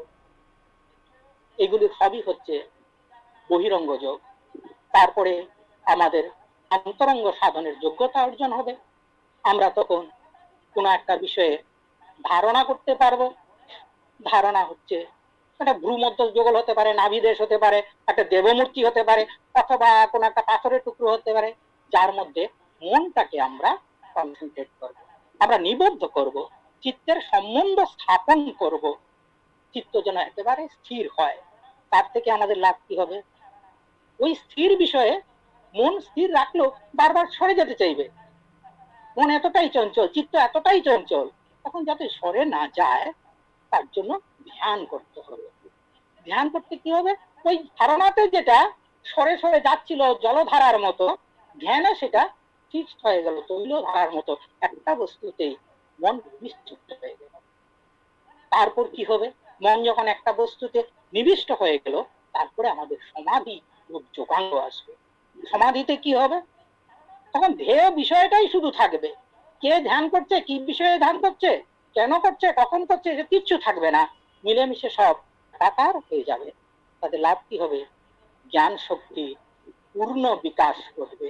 আর আমার দর্শন ঠিক বলে জ্ঞান শক্তির পূর্ণ বিকাশ তাই কোভিডের সঙ্গে মোকাবিলা করতে গেলে, আমাদের করোনা ভাইরাসের সঙ্গে মোকাবিলা করতে গেলে জ্ঞান শক্তির পূর্ণ বিকাশ খুবই দরকার।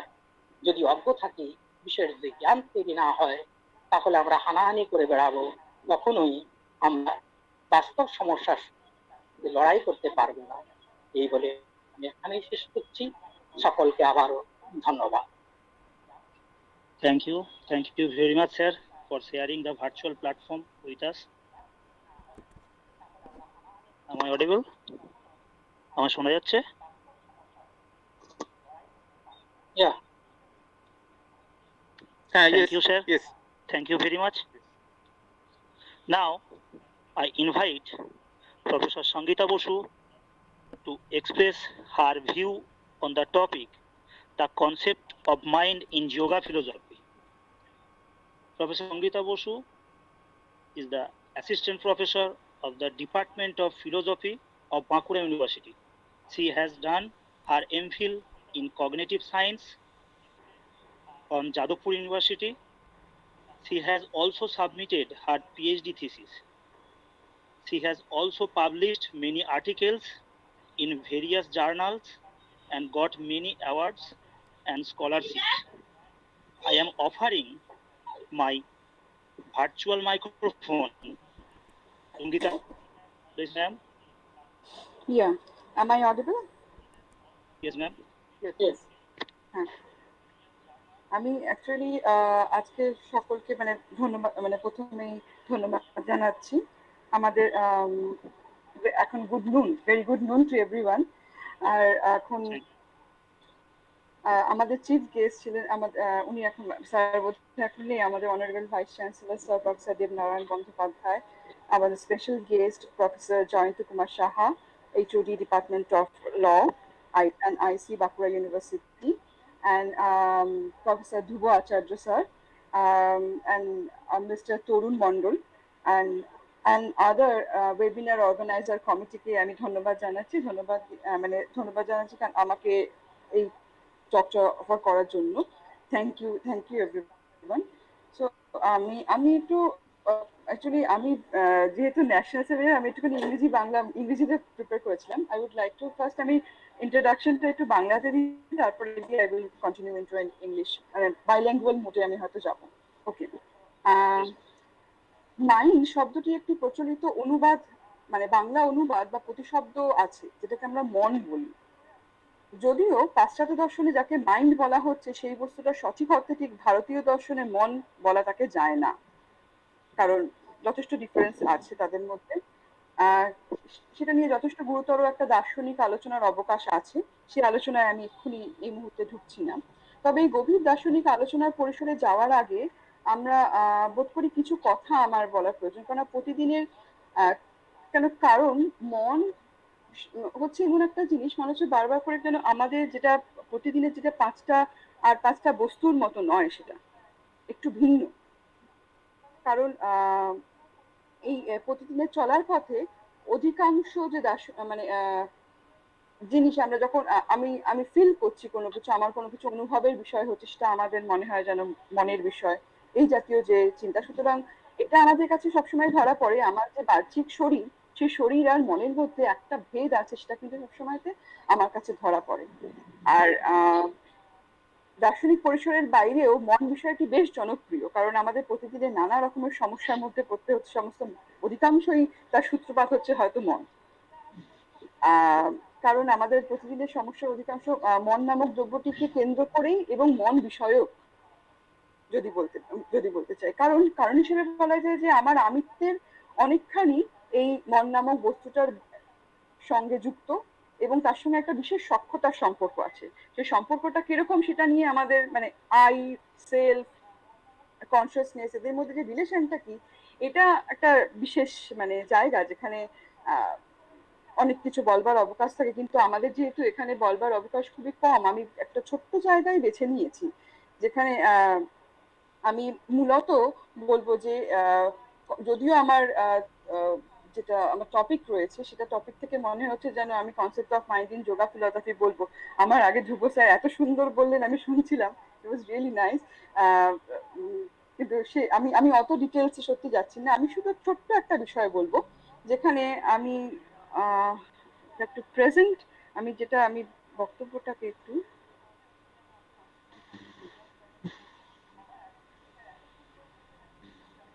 আমি কি এখান থেকে প্রেজেন্ট করতে পারবো এটা পাওয়ার পয়েন্ট আমার কাছে ঠিক আছে আমি বলতে শুরু করি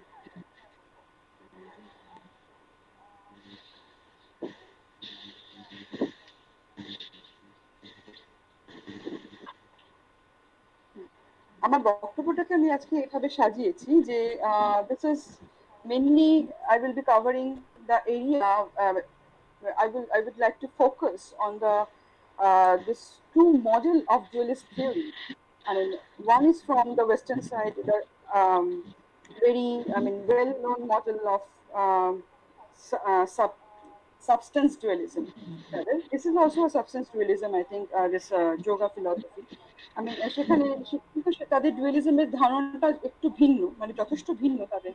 সেখানে আমি এটা বলতে চাইছি যে I would like to focus on the dualist model of mind consciousness in Shankar Yoga philosophy, and then I will try to compare with the Cartesian model of mind body dualism. এখানে আমার মনে হয় আমাদের অনেক কিছু বলবার বা ভাববার অবকাশ আছে। তার জন্য আমি আমার পুরো লেখাটাকে এইভাবে সাজিয়েছি। In the first section I will going to tell the model of mind consciousness dualism in Shankar Yoga school, and Shankar Yoga school bolte, I mean, when especially I will telling that emphasizing on the classical yoga philosophy, and in the section 2 the Cartesian model of mind body dualism, and in the section 3 I would like to compare between these two model of substance dualism.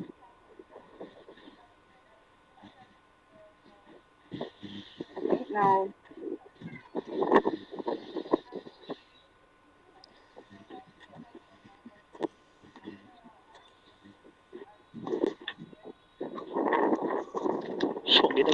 Jaideep.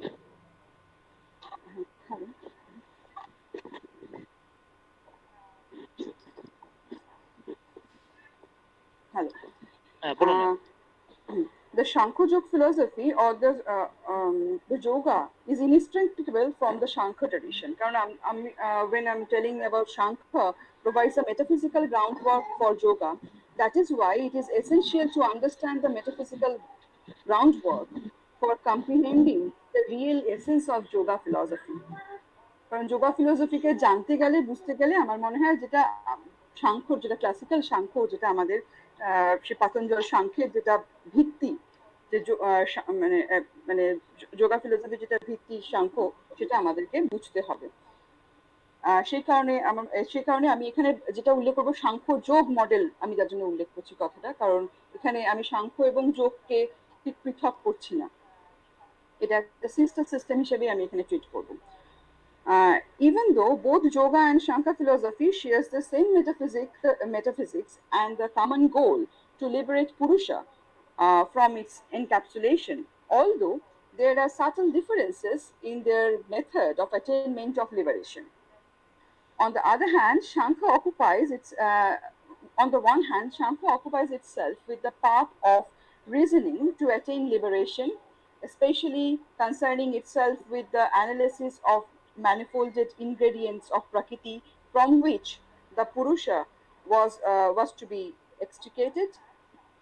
On the other hand, yoga emphasizes on the path of meditation, focusing its attention on the nature of mind and consciousness and the technique of concentration to provide a practical method through which the Purusha or the pure consciousness can be isolated itself from Prakriti and extricated. Thus, Sankhya provide the metaphysical or the theoretical basis of realizing Purusha, the pure consciousness, and the yoga provides the technique or the practice itself. While the yoga tradition does not agree with the Shankar view, where metaphysical analysis is that jnana, knowledge, constitute a sufficient path towards the enlightenment in and of itself, the metaphysical presupposition of the yoga system assume those of Shankar. In general, Shankar system holds that the universe of animate and inanimate entities is perceived as ultimately the product of two ontologically distinct categories. Hence,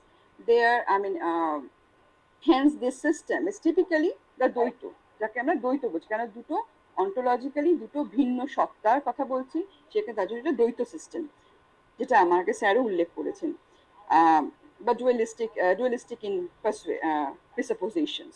These two categories are Prakriti, or the predominant matrix of the material matrix and the physical universe, and the Purusha, the pure consciousness, that is the innumerable conscious selves embedded within it. As a result of interaction between these two entities, the material universe evolves in a series of stages. আমি এখানে একটা I would like to share slides here.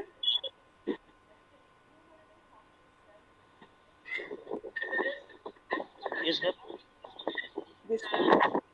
This Shankha evolution of Prakriti, because mainly I will be focusing on the bifurcation. Actually, where is this?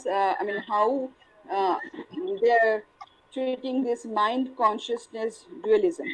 So this is what actually this is how the Prakriti is going to evolve. The Mula Prakriti, then from the Buddhi Ahankaradik ক্রমে আমাদের পুরো universe তৈরি হচ্ছে সেখান থেকে. As a result of the interaction between these two entities, the material universe evolved in a series of stages. The actual catalytics in this evolutionary process are the three gunas. Articulately, these are the qualities, but inherent qualities of Prakriti. These are Sattva, Rajas, and Tamas. These gunas are sometimes compared to the threads which underpin the existence of a rope. Just as a rope in the combination of thread, so all manifested realities are consist of a combination of gunas. যেখানে আমরা বলছি যে ত্রিগুণাত্মিকা প্রকৃতি, সুতরাং প্রকৃতি কিভাবে প্রকৃতির মধ্যে এই তিনটে সত্য রজ এবং তম রয়েছে সেখানে, সেটা দিয়েই প্রকৃতি তৈরি হচ্ছে. That's a inherent quality of প্রকৃতি. These gunas are plays very significant role in yoga in terms of their psychological manifestation. In yoga, the mind and therefore all psychological dispositions are prakriti. এখানে আমার মানে this is the point where I want to emphasize, because the Cartesian, it is very well known to us, the Cartesian dualism and the problem regarding that mind body problem. That is actually where their concept of mind and here and in the Shankar Yoga concept of module of mind is little different, because here mind is something material. That's the difference. And that and there Shankar Yoga is very much aware. They are bifurcating mind from the consciousness, the pure consciousness. And these gunas plays a very significant role to yoga in terms of their psychological manifestation, as I have already told, and therefore also comprise of everything in the universe actually comprised with these gunas. The only difference between mind and the matter being that the former has a larger predominance of sattva and the latter of tamasa. Therefore, according to the specific intermixture of the proportionality of the guna, living being exhibit different types of psychological dispositions and mindsets. যার জন্য আমরা বিভিন্ন রকমের মাইন্ডসেটস বা disposition সংস্কার দেখে থাকি. When sattva is predominant in an individual, যখন সত্ত্বগুণের যখন আধিক্য থাকছে তখন কি হচ্ছে, it's lucidity, tranquility, wisdom, discrimination, detachment, happiness, peacefulness manifested হচ্ছে সেখানে. And when the rajas is predominant, it's attached with the endeavor, passion, power, restlessness, creativity, activity, that kind of activity. And when the tamas guna is predominant, then the ignorance, delusion, distress, lethargy, sleep, this kind of things are coming. These gunas are continually interacting and competing with each other. One guna becoming prominent for a while and overpowering the other, while to be eventually dominated in turns by the increase of one of the other gunas. This is how the whole evolution process actually going on here. Thus, the unlimited psychological disposition of living creatures and of the physical form stems from the intermixture of the guna. Specific states of mind being reflection of the particular proportionality of the intermixtures of this guna. The activation and interaction of these guna qualities results in the production of entirety of the physical form. It is, sorry, entitled, am I audible? Hello? Yes, yes, ma'am. Yes, yes, yes. Yes. There was no sound. Production of the We can hear you. entirety of physical form that also evolves from the primordial material matrix Prakriti under the same principle. Thus, the physical composition of objects like air, water, stone, fire, etc. differs because of their constitutional makeup of specific gunas. Air contain more sattva, stone is contain more tamasa, that kind of variance will be there.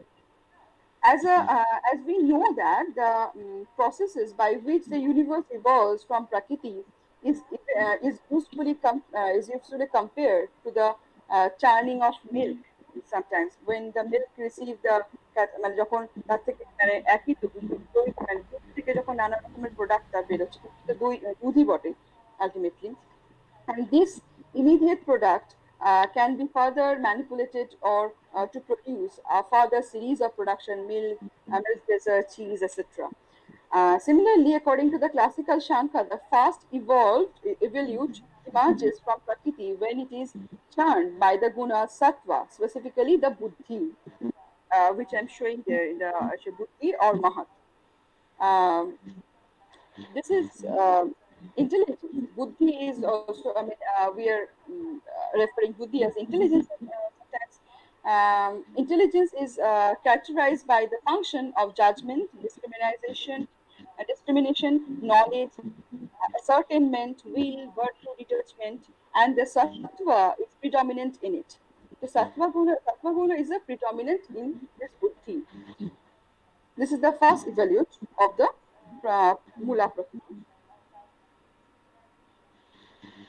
Uh, since there's a I think time constraint is there, so I would just like to go to Descartes understanding, because I mean I just want to mention one thing that the um, this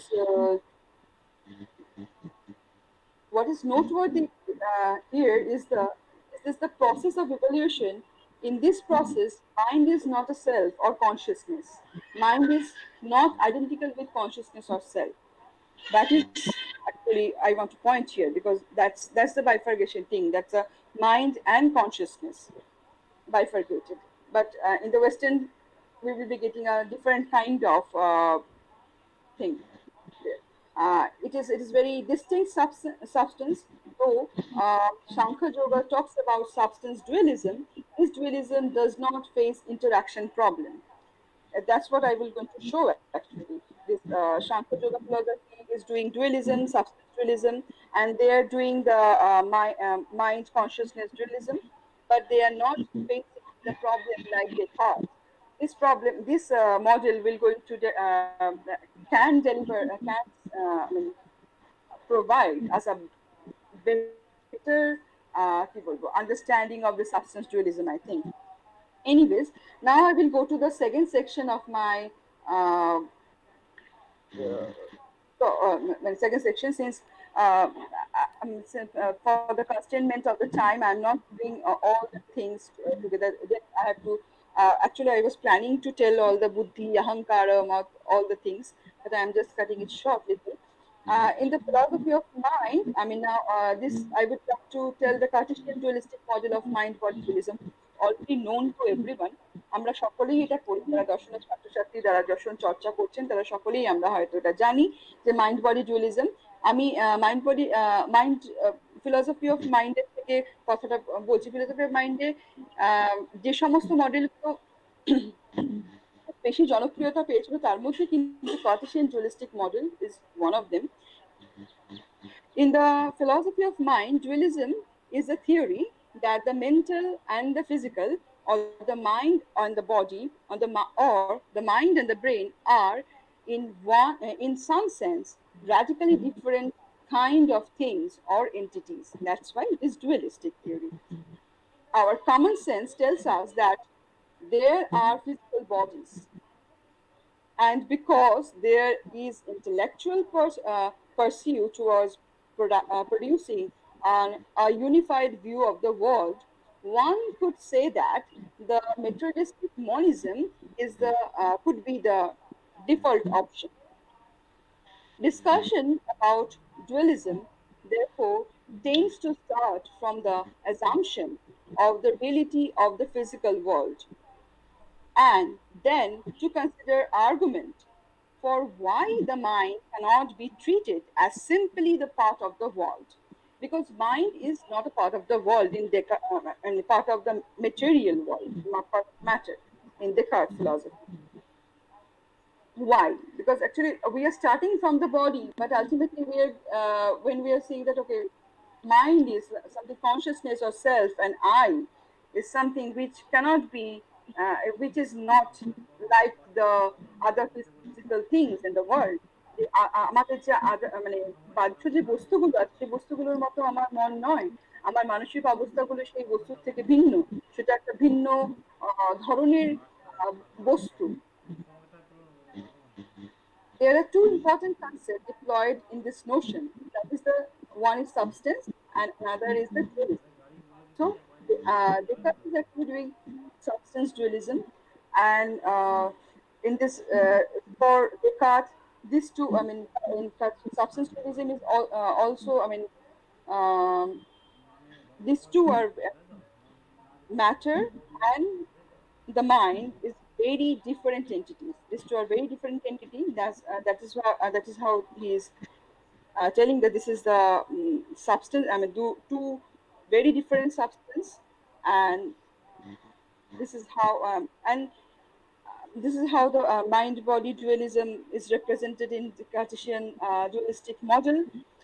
Cartesian dualism is an interactionism view that the mind and body, and now the question will be that okay, I have a mind and I have a body, but every day what I am experiencing is that I'm experiencing that okay, I have some pain and I have some phenomenal experience of that pain also. Phenomenal experience of the pain, and I have some cut in some physical part of my body. So how to relate this thing? This is the actual real problem Descartes is facing. Descartes is, for centuries he is actually facing this problem. This is actually the famous mind body problem. Substance dualism is this Cartesian dualism is an interactionism view that mind and body, or the mental event and the physical event, causally influences each other. What are they? How they are interacting? They are interacting to a causal, something causal. Some interaction is there. That is is one of the common sense belief, and because it appears to be the features of everyday experience. From the everyday experience, the physical world influences my experience through my senses, and I often react behaviorally to those experiences. My thinking too influence my speech and action. There is therefore a massive natural prejudice in favor of interactionism. It has been claimed, however, that is face serious problem. কারণ আমরা এটা সকলে জানি যে mind body ইন্টারঅ্যাকশনিজম আমার দৈনন্দিন অভিজ্ঞতার সঙ্গে হয়তো বিষয়টা ভীষণভাবে কাছাকাছি একটা বিষয়, কিন্তু যখন আমি সত্যি করে যখন ভাবতে যাই সত্যি কি আমার যে আঙুলে কেটে গেছিল সেই ব্যথাটার জন্য কি আমার ওই ফেনোমেনাল যে এক্সপিরিয়েন্সটা হলো, দুটোর মধ্যে সত্যি কোনো লিঙ্ক আছে কিনা, সত্যি কোনো কজাল লিঙ্ক আছে কিনা, এটা ভাবতে গিয়ে কিন্তু নানা রকমের সমস্যা আমাদেরকে পড়তে হচ্ছে। যে কয়েকটা প্রশ্ন আমি এখানে তুলে দিচ্ছি যে how then can a special body interact with a non special mind. কারণ এখানে আমাদের এটাও মনে রাখতে হবে আমরা ডুয়ালিজম করছি, কারণ mind and body is a very separate and very different independent substance, and then if they're independent substance, then how could they going to interact with each other? How can mental phenomena be both irreducible psychologically and somehow dependent on a mechanistic causal base, such as the brain or the nervous system? Descartes could not provide a satisfactory account to the problem has led to a many objection to the dualism and various alternative account of the relationship between mind and body or between the mental phenomena and the physical phenomena. The mind body problem continues to provoke important debates in current philosophy too.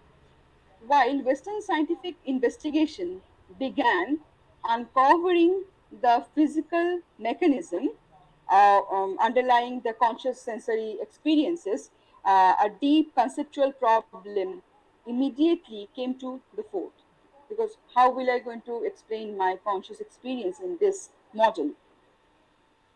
Those experimental analysis reveals that there is a systematic correlation between the frequency of a sound wave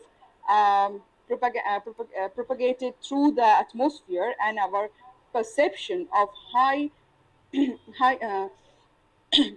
high versus low musical note, and the different frequencies of visible light were systematically correlate with our perception of different colors. Furthermore, anatomical research also reveals that various psychological aspects mm, uh, of the sensory organs, physiological object of the sensory organ that encodes the salient features of the environmental stimuli and transmit them through the central nervous system. These researchers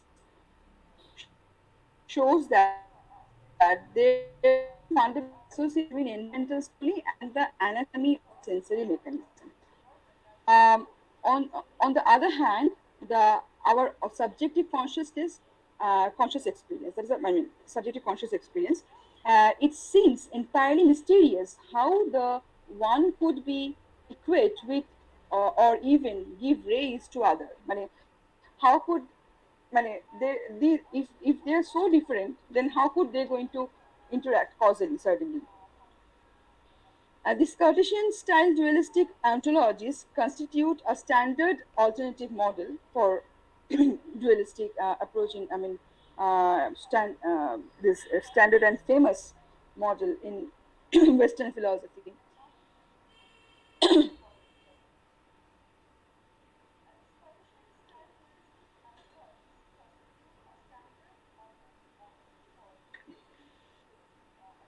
And because of these problems, I mean, it faces several criticisms over the centuries.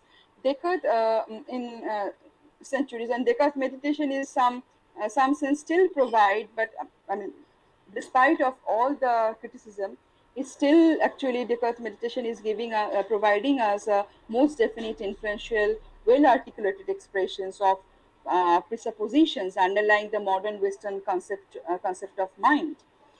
Descartes unhesitedly identified the. Now I'm coming to the second, third section of my uh, talk. That is the comparison between these, comparison between the model of mind consciousness dualism and the mind body dualism.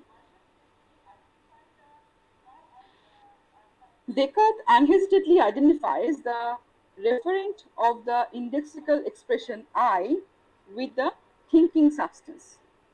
Okay. And thereby conceive that mind and self as one. I think here is one of the differing point from yoga. For Descartes, thinking substance is of course metaphysically independent of extended substance, which endangered his familiar dualism.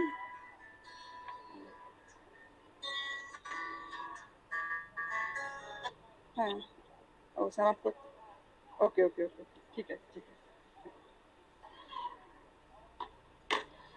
हाँ, since there is a constant of time, I'm just skipping.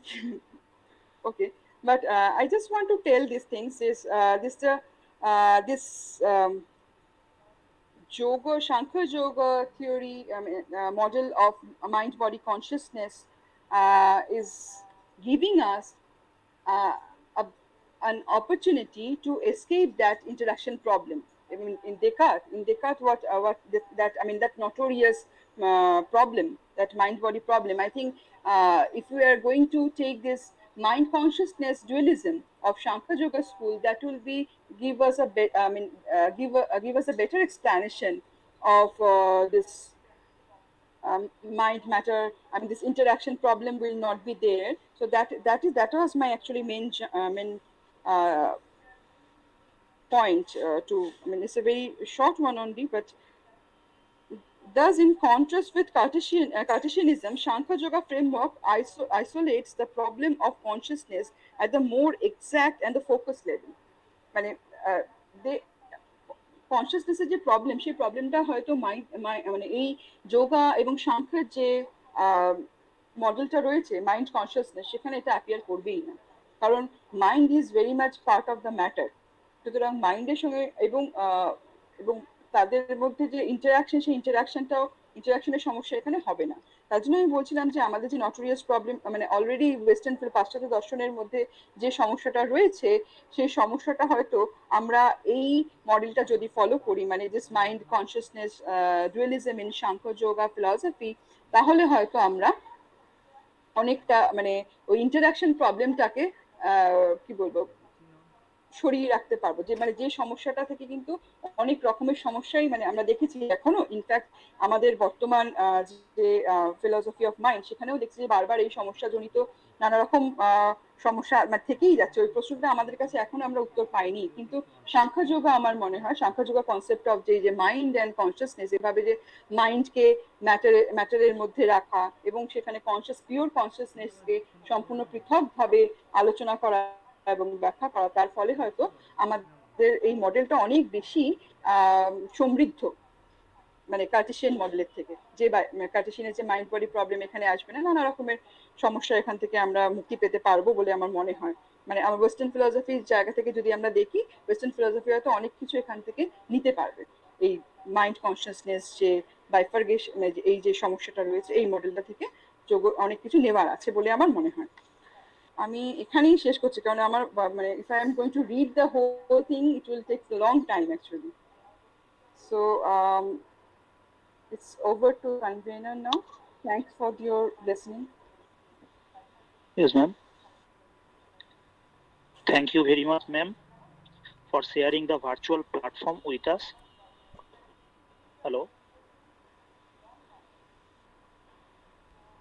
Yeah, you are audible. You are audible. Thank you very much, ma'am.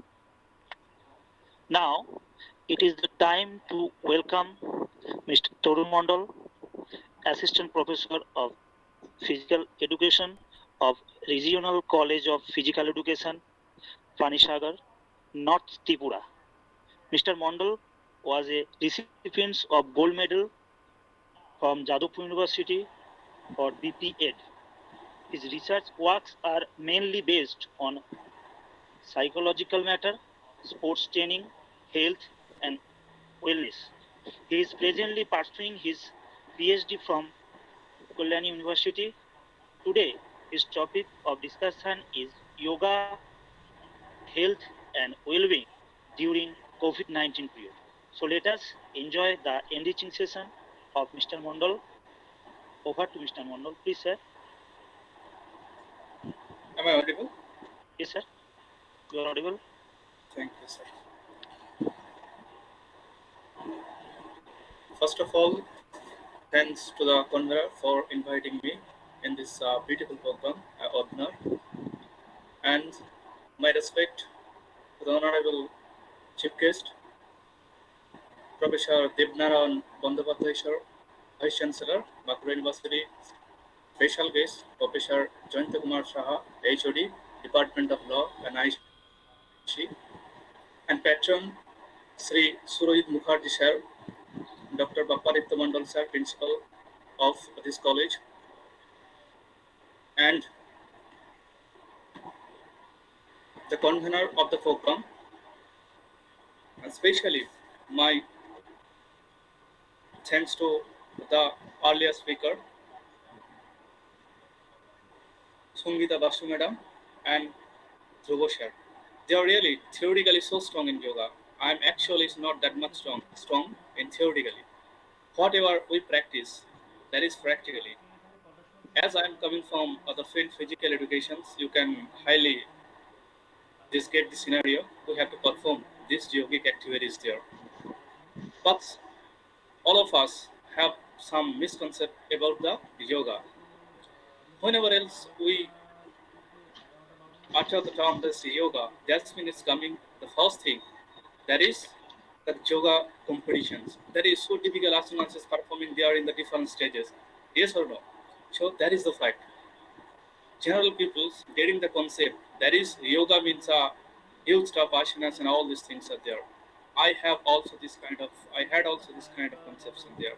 But gradually it has changed. Whatever I will tell on practical base, actually Dhruva sir explained this Ashtanging Yoga so nicely, and he also connected with us COVID-19 situations so nicely with examples there. And Sumita Ashuman also this Sankha Yoga, he explained this nicely about the mindset yoga and the mind's consciousness, all these things there. But whatever I will try to connect here in this particular webinar, that is the practical essence of yoga, and particularly in this COVID-19 situations there. First thing, what is yoga? It's even very difficult for me to explain that, but I can remember only one term that's said by Patanjali. What was the term? That is yoga chittavitti nirodha. That's the one thing I can remember. Yoga means chitto vitti nirodha. Chitto means there is the combinations. It's a one term, but it's a huge meaning, and it's also difficult to explain. But to me, what I understand, that is Chitto means four term: Indriyas, Mon, Buddhi, and Ahunkara. Here Ahunkar, that's mean not pride. Ahunkar mean that is mean ego. There is three term who know the psychological factors of Freud's factor about ego and Freud theory, ego and superego. They must know that what is this ego. Ego means sometimes ego is good, sometimes is bad. That's why superego work upon this. So whatever, Vitti means there is the wave of thought that's coming to our minds, and then what? Then there is a nirodha. Nirodha means control. What type of thought we should accept, what type of thought we should reject. That's been control. Suppose Thrubos are already told that in the ration there is so many problems going on there, and sometimes the migrated labor we reject them. All this, if we should think about this. We should think about them. Now, to me, yoga is an art. Art of what? Art of living. Then that's mean in the reality we have to practice yoga, and that have some real essence that we can get some benefit from the yogic practices. So what practices there? There is the practices of asanas, practices of pranayam, and all these things. There is there. So many things are there. The different types of pranayam is there. Now, why it's so important? This pranayama is so important there. To explain this, I want to tell you a story. In the ancient time, that's we have education system. What type of education system? If anyone asks me what the first day I learned in a school, that is the first day I learned two things. That's the alphabet and the number. But in a yogic school, there is no questions of alphabet and number. The things that came is they learn what they learn. They learn how to take breath. So there is usually you can see even in the Buddhism system, in the Buddhist school, that if you went there, it is the same system is going on still now. What they you can even see a 10-year boy who is teaching a 5 years first day 5 years boys and girls who came in the first day school, Buddhist school. What they are taking, how to take breath and how to inhale, how to exhale. Why this is in the first day? Why so important this prana? Breath means that is in the yogic chain, that is this prana. Why this breath is so important? Because the day you born and the day you die, up to this whole lifespan, that is the things is very important. This we usually think money is important, this relation is important, so all this is important. Of course, But always remember, this is the secondary thing. The first and the prime thing is the prana. That's mean that is the we have alive. How we can know? Because if there is we have this inhale and exhale, the system, respiratory system. Then if this is work, that's when you are alive. So you should learn this one, and that taught in the very first class in a Buddhist school, and even this was a practice of the ancient Indian system long ago. So now, why not only this only? They also when they taught, it's also important. Where is important in our field in the physical education? That is also taught. You run first. There is the aerobic exercises there, anaerobic exercises there, gymnastics are there, and so many things are there. So why someone is a good sprinter, someone is a means someone is a long distance runner, he can run more than 2-3 hours non-stop, and someone can run very fast but it is only for the 1 minute or 2 minutes. Why this different? What the practices actually this is the practices of prana. That's mean we give exercise according to their vital capacity. That's mean his lung capacity. What is the lung capacity? That's mean how much air he can take, how much air he can exhale. This is the factor is work there. According to this, their means heart muscles work, and all these thing means physiological system work, and depend upon this prana, how much he can take, how much he can exhale. According to this, we give them practice. So that is the important. Not only in the athletics means of area. That is on the suppose I am telling you, giving an example of a singer. What the practice actually singer? Someone is a very nice singer. What the practices with this saregama pa, all these things, their practices this vocal cord. That's mean the ear. The practices mean manipulation of the ear. There is the things there. They practices this.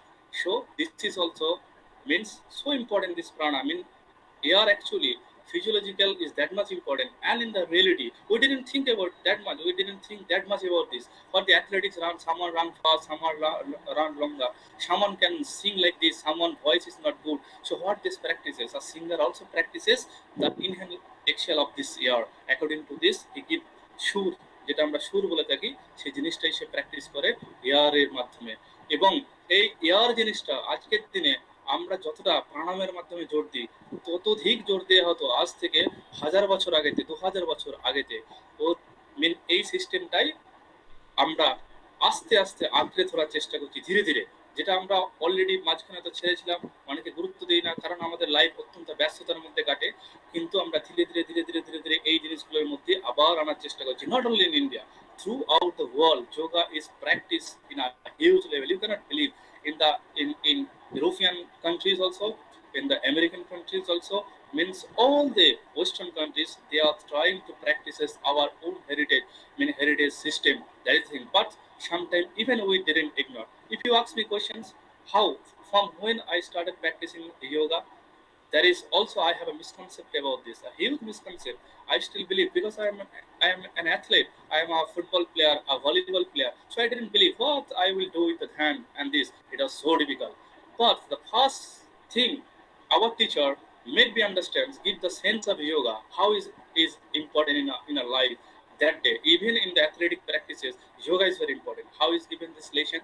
So in the very first physical education in bachelor degree classes, when I attend, suddenly means after 3 hour practice in the morning, I cannot sit also there. So I wanted to sleep there. I mean, I feeling sleepy.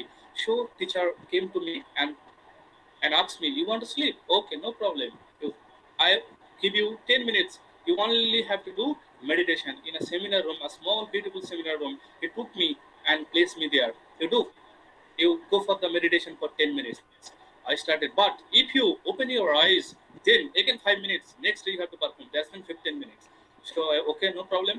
But I realized how difficult is this meditation. I started for 5 minutes, 6 minutes, but suddenly I opened my eyes because something going wrong in my thought process. That was the fact. That's why suddenly I opened my eyes. And next day I have to perform the same thing for 15 minutes. But it was so tough for me. I feel because the same thing, because I take it as a pressure, and the wave of thought that this big wave of thoughts coming to me, that's all coming negative. Why I only thought, why is giving this kind of punishment? Why giving? Because I really feel sleepy. That's why. Again, next day for the 20 minutes, that day I thought it will go by any means I have to আমাকে এই যে ভীষণ একটা চাপের থেকে বেরোতে হবে। ওই দিন আমি ঠিক করলাম যে না, যতটুকু ভালোভাবে করা যায় করতে চেষ্টা করি, এবং ধীরে ধীরে 5 মিনিট 10 মিনিট পরে যখন পজিটিভ চিন্তাগুলো আমার মাথায় আসতে থাকলো যে হ্যাঁ আমার লাইফ সম্বন্ধে এই যে সেলফ রিয়েলাইজেশন যখন আমার মাথায় আসতে থাকলো, কখন যে 20 মিনিট 20 মিনিট চলে গেল আমার বোধ বোধের মধ্যে আসেনি। মনে হলো যেন আরো কিছুক্ষণ সময় পেলে বোধহয় আরো বেশি চিন্তা করতে পারতাম। একজন এসে হঠাৎ করে জাগিয়ে দিল, আরে your 20 minutes is over, now you can attend the class there. So that day why I this can complete this 20 minutes of meditations, that is because I only thought all the positive thought and that's give me the sense of the self realization, that I only think about myself and all positive thing, what I can do in life, what I am doing, and in the future what the bright things are there. I thought about my parents, all this I concentrate on them, and suddenly when I started and entering in this deep thinking that 20 minutes is so less for me that day, and that day I understand the importance of meditations. So when you are when when the thoughts will come, you take the positive thoughts, concentrate on them, time is no matter, it's surely boost up indirectly to your minds. So that day I get the essence of meditations there. So gradually I come and interested with this yogic activities. Now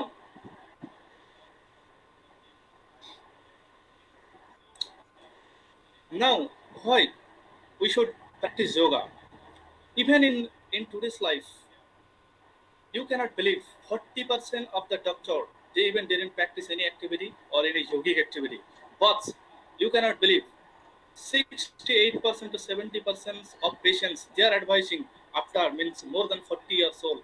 That's 68 to 70% of patients are given they should practice the yoga, either meditations, either other kind of exercise or the asanas. Why?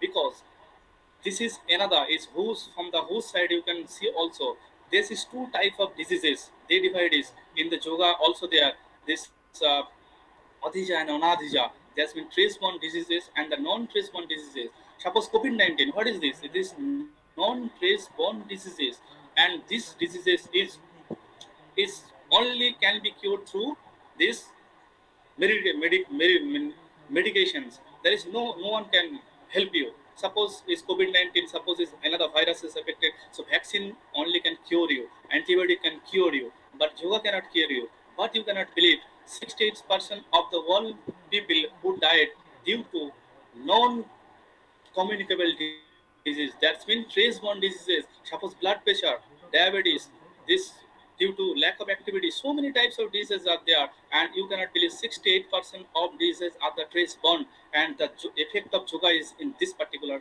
area. Can work.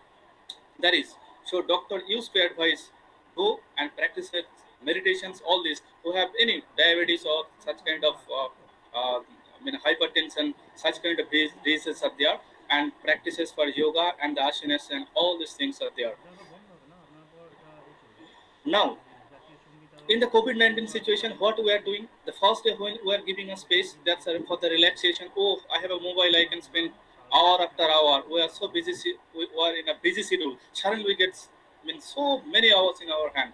How even we can utilize, even don't think, we have a mobile, laptop, no problem. Particularly the young generation going through this, that is because they are giving the opportunity. But when 7 days, 10 days, 1 month, 2 months, what? How many times he can search the YouTube? How many film he can watch? Sometimes he must feel bored. So what he can do then? Now frustration coming in his mind. What to do now? Is kindly so several problems there. No supportive. When the support he is getting from his teacher in the colleges or school, now suddenly it's tough. He cannot connect with the teachers perfectly, and his friend. So from we get the family bonding, but we suddenly that detached from the society. That is the another problem. So a chronic way of committing suicide, the sense of suicide can coming there. What in my opinion, there is three things. We are eating more at that time, we are sitting more at that time, and we are criticizing more for the others there. But it is a way of suicide. You cannot believe me, but it is true, very much true. If you only eat, we believe in the physical education, intake of energy and expenditure of energy will be remain same. Then your body and health will, you can keep your yourself very fit. But in this COVID situation period, as time is available, we're eating all time. Sometime we are getting, so we are preparing food, many types of food. Even we have started researching through YouTube, or someone is coming who is a good cook, is learning, no problem in eating, and most of the time is sitting, so no expenditure of energy. And third thing is criticizing when time is available. So it is particularly for people's mind, it's coming to criticize other, but it is a way of suicide. So that's why yoga can give you a boost up through practices of asanas, meditations, and all this there. So benefit of yoga, what is the physical benefit? It's increase the strength and the stamina. How stamina? If you go for yogic practices and exercises, it's surely asanas, you must get some stamina, you can must increase some strength and stamina. Second, better body shape. You would practice yoga, even Kapalbhati or other asanas, you must get some good body shapes there. Reduce several health risks and also help to maintain the posture. That is the postural activities. That is a very important fact of yoga for doing the postural activity. Second, the mental benefit. So means yoga is a way for boosting. It means for the mental benefit. No medicine can cure. Means you. Then yoga can act. Yoga. What reduce anxiety and depressions? If you perform, if you go means at least 10 minutes, means you are performing the meditations. It must refresh. How it is? You all know. This is the act of sympathetical and the parasympathetical nervous system. The sympathetical nervous system. What? When suppose you are feeling anxiety, so it's directly means influence this our adrenal glands, all this, and it started secretions of the hormone, and its heart rate will increase. All these things there. What through meditations? What it's a meditation is a relaxation, like a relaxations exercise, and suddenly you can means you can activate meditation can activate the parasympathetical, boost the parasympathetical nervous system, and your heart rate can decrease by this way.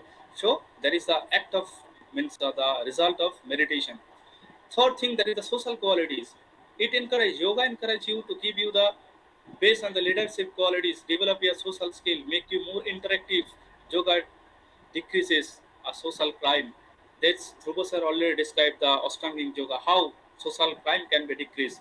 So if your mindset is good, ahimsa and all these things is coming in your mind, so you can decrease the sense of social crime must be decreased there.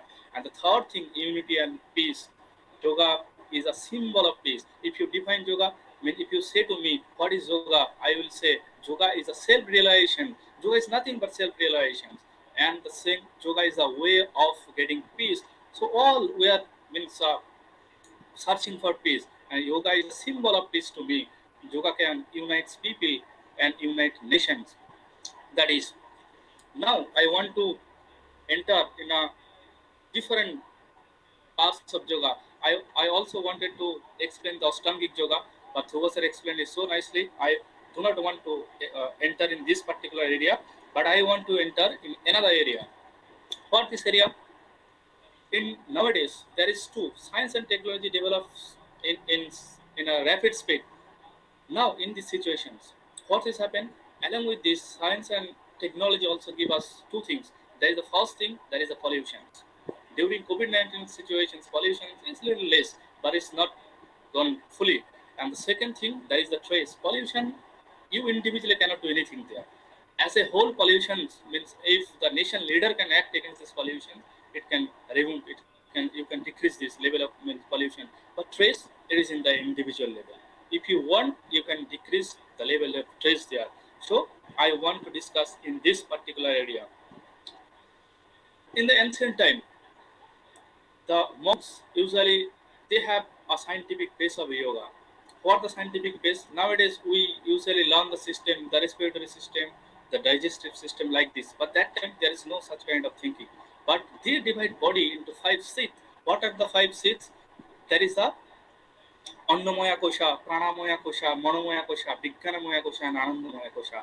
These 5 things. Suppose in our body, if we can think, there is the 5 things are there in our body. What is the Annamaya Kosha? Annamaya Kosha means that is coming for the food and coming for the these food substances. We know that there is 3 major food substances and 3 minor food substances. That's help to grow for the development, for the growth, particular muscle growth or the skeletal system growth there. And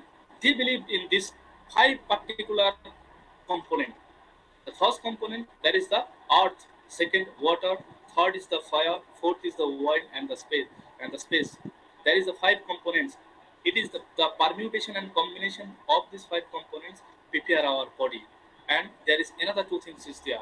There is the nervous system, mean the electrical factor, and the chemical factor. They believe this chemical factor is the hormone. So if we want to keep our body fit, this we have to fit all this means when there is the physical frame, these five particular component prepare our physical frame of body. Second, there is the pranamaya kosha. Pranamaya kosha means pran means the vital energy. That is the air. Air should reach each and every cell of our body. Then our cells will be alive. So what is this? A uniform and harmonious flow of prana to each and every cell of physical body keeps them alive and healthy. They means this our means cells and tissues this. Third thing, that is the Monomaya Kosha. What is the Monomaya Kosha? Monomaya Kosha, they believe in the monk, in the ancient time, they believe that is the Monomaya Kosha is the perception, mean the memory, mean chitto, and the ego. These three particular components that create our Monomaya Kosha. And the fourth layer of our body, that is the Vijnanamaya Kosha. Mean what you should reject and what you should accept. That is the fact of this Vijnanamaya Kosha. That is the fourth layer of our existence. And the five, that is the bliss layer of our existence. What the bliss layer? That's mean we all what we want. That is the happiness. That is it is the relative. I mean, someone cannot define your happiness. You only yourself can define your happiness. But it is the main aim of our life. Now, then what the problem? There is the sense of ill-being is coming. There is the sense of ill-being is coming from the third layer. That is means the Monomaya Kosha. When our emotions, that means emotion is a term. When our thought process is something going, when thoughts coming like a waves. When is your thinking is not positive, then it started effect to your body, and your heart rate will increase, and when heart rate your increase, then it's affect your respiratory system, then your cardiovascular system, then muscular system, all the system. So this is the fact. When it's coming from your perfect thought process. If it is imperfect, then your sense of ill-being started from there. So how we can overcome this? So from this, we need to clear the concept of diseases. Now you used to use the term the disease, but that time they used the ব্যাধি. এখন আমরা প্রায় কেউ বলি না যে ব্যাধি, এই ব্যাধিতে সে ভুগছে, ওই ব্যাধিতে ভুগছে, আমরা বলি disease. So what kind of disease? They have two kind. They divide it in the two way. There's the odhija and the onadija. What is odhija? Odhija means the trace-borne diseases, and the onadija means there is the non-trace-borne diseases. You know what is the main backdrop of our medical system? They can act against the onadija, mean non-trace-borne diseases. Hello?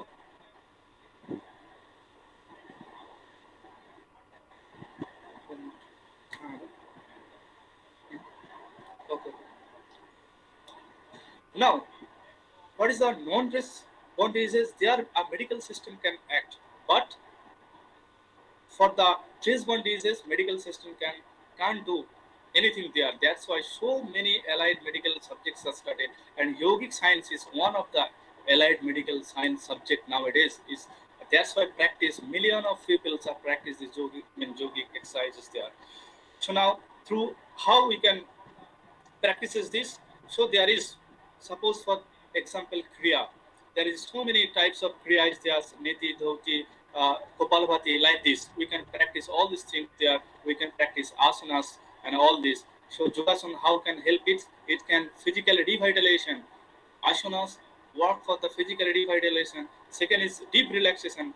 Third is mental calmness. So last word, what I want to tell you, that is if you want to keep your body fit and you want to remain a state of happiness and well-being, you should practice yoga.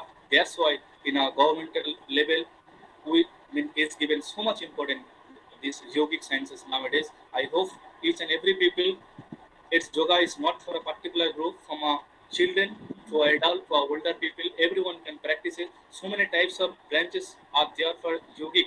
Practical in the practical branches are there also. So we should adopt this particular yogic sciences for our happiness and keep ourselves healthy. Thank you very much to everyone. So once again, Thank you very much, sir.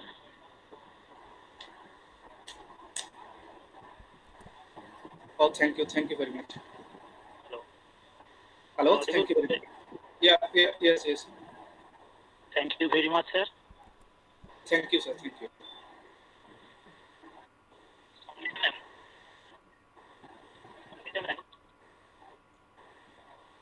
Hello. Hello. Ma'am, there are two questions.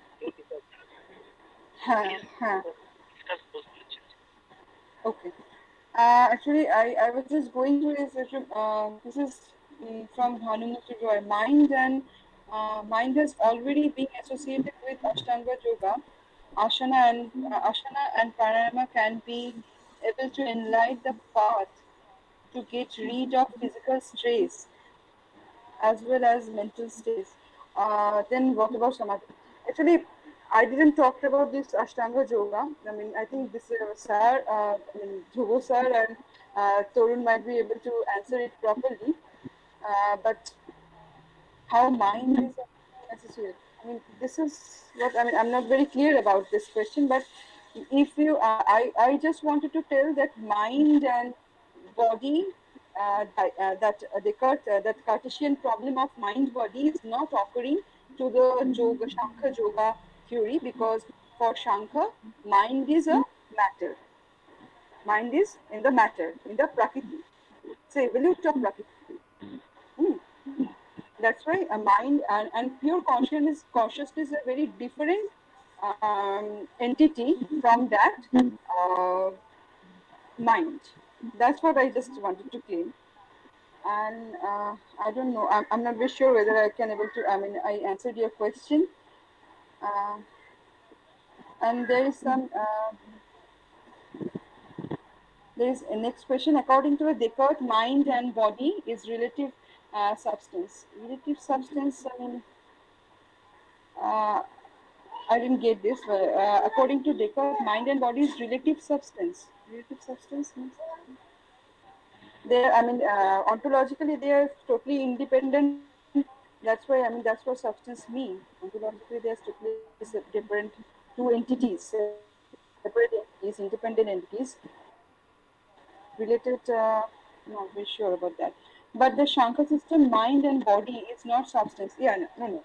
I didn't claim that they are the substance. They are the two tattvas. They are two different tattvas, Prakriti and Purush.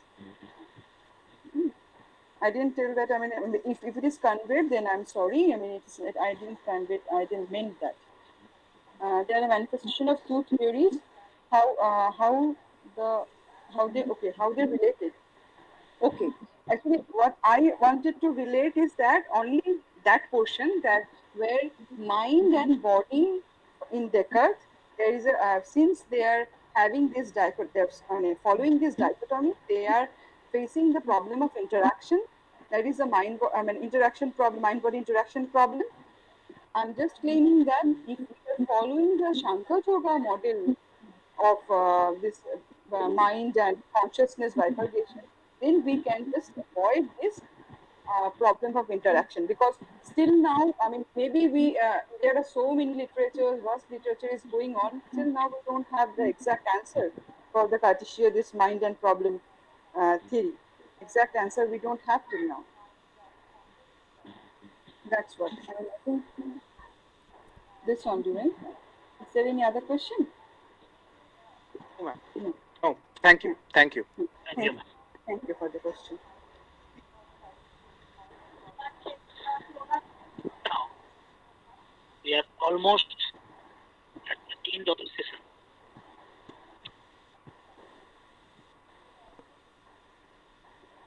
I pass my imaginary catcher to the other convener of the webinar, Mr. Joydeep Singh, to offer vote of thanks. Thank you all. Thanks, Ramprasad. Now it's the time to offer formal vote of thanks to all our delegates. I heartily thanks to our honorable chief guest, Professor Devnarayan Bandyopadhyay, honorable vice chancellor, Bankura University, special guest, Professor Jayanta Kumar Saha, HOD, Department of Law and IC, Bankura University, chief patron, Sri Surojit Mukherjee, chairperson, Board of Administrator, Sonamukhi Municipality, and President, Governing Body, Sonamukhi College.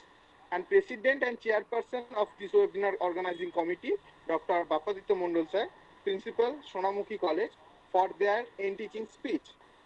And now the speakers, Dr. Dhruva Acharya, Professor, Department of Philosophy, the University of Bardhaman, Ms. Songita Basu, Assistant Professor, Department of Philosophy, Bankura University, Mr. Torun Mondal, Assistant Professor, Regional College of Physical Education, Government of Tripura, Panisagar, North Tripura, for their teaching lecture.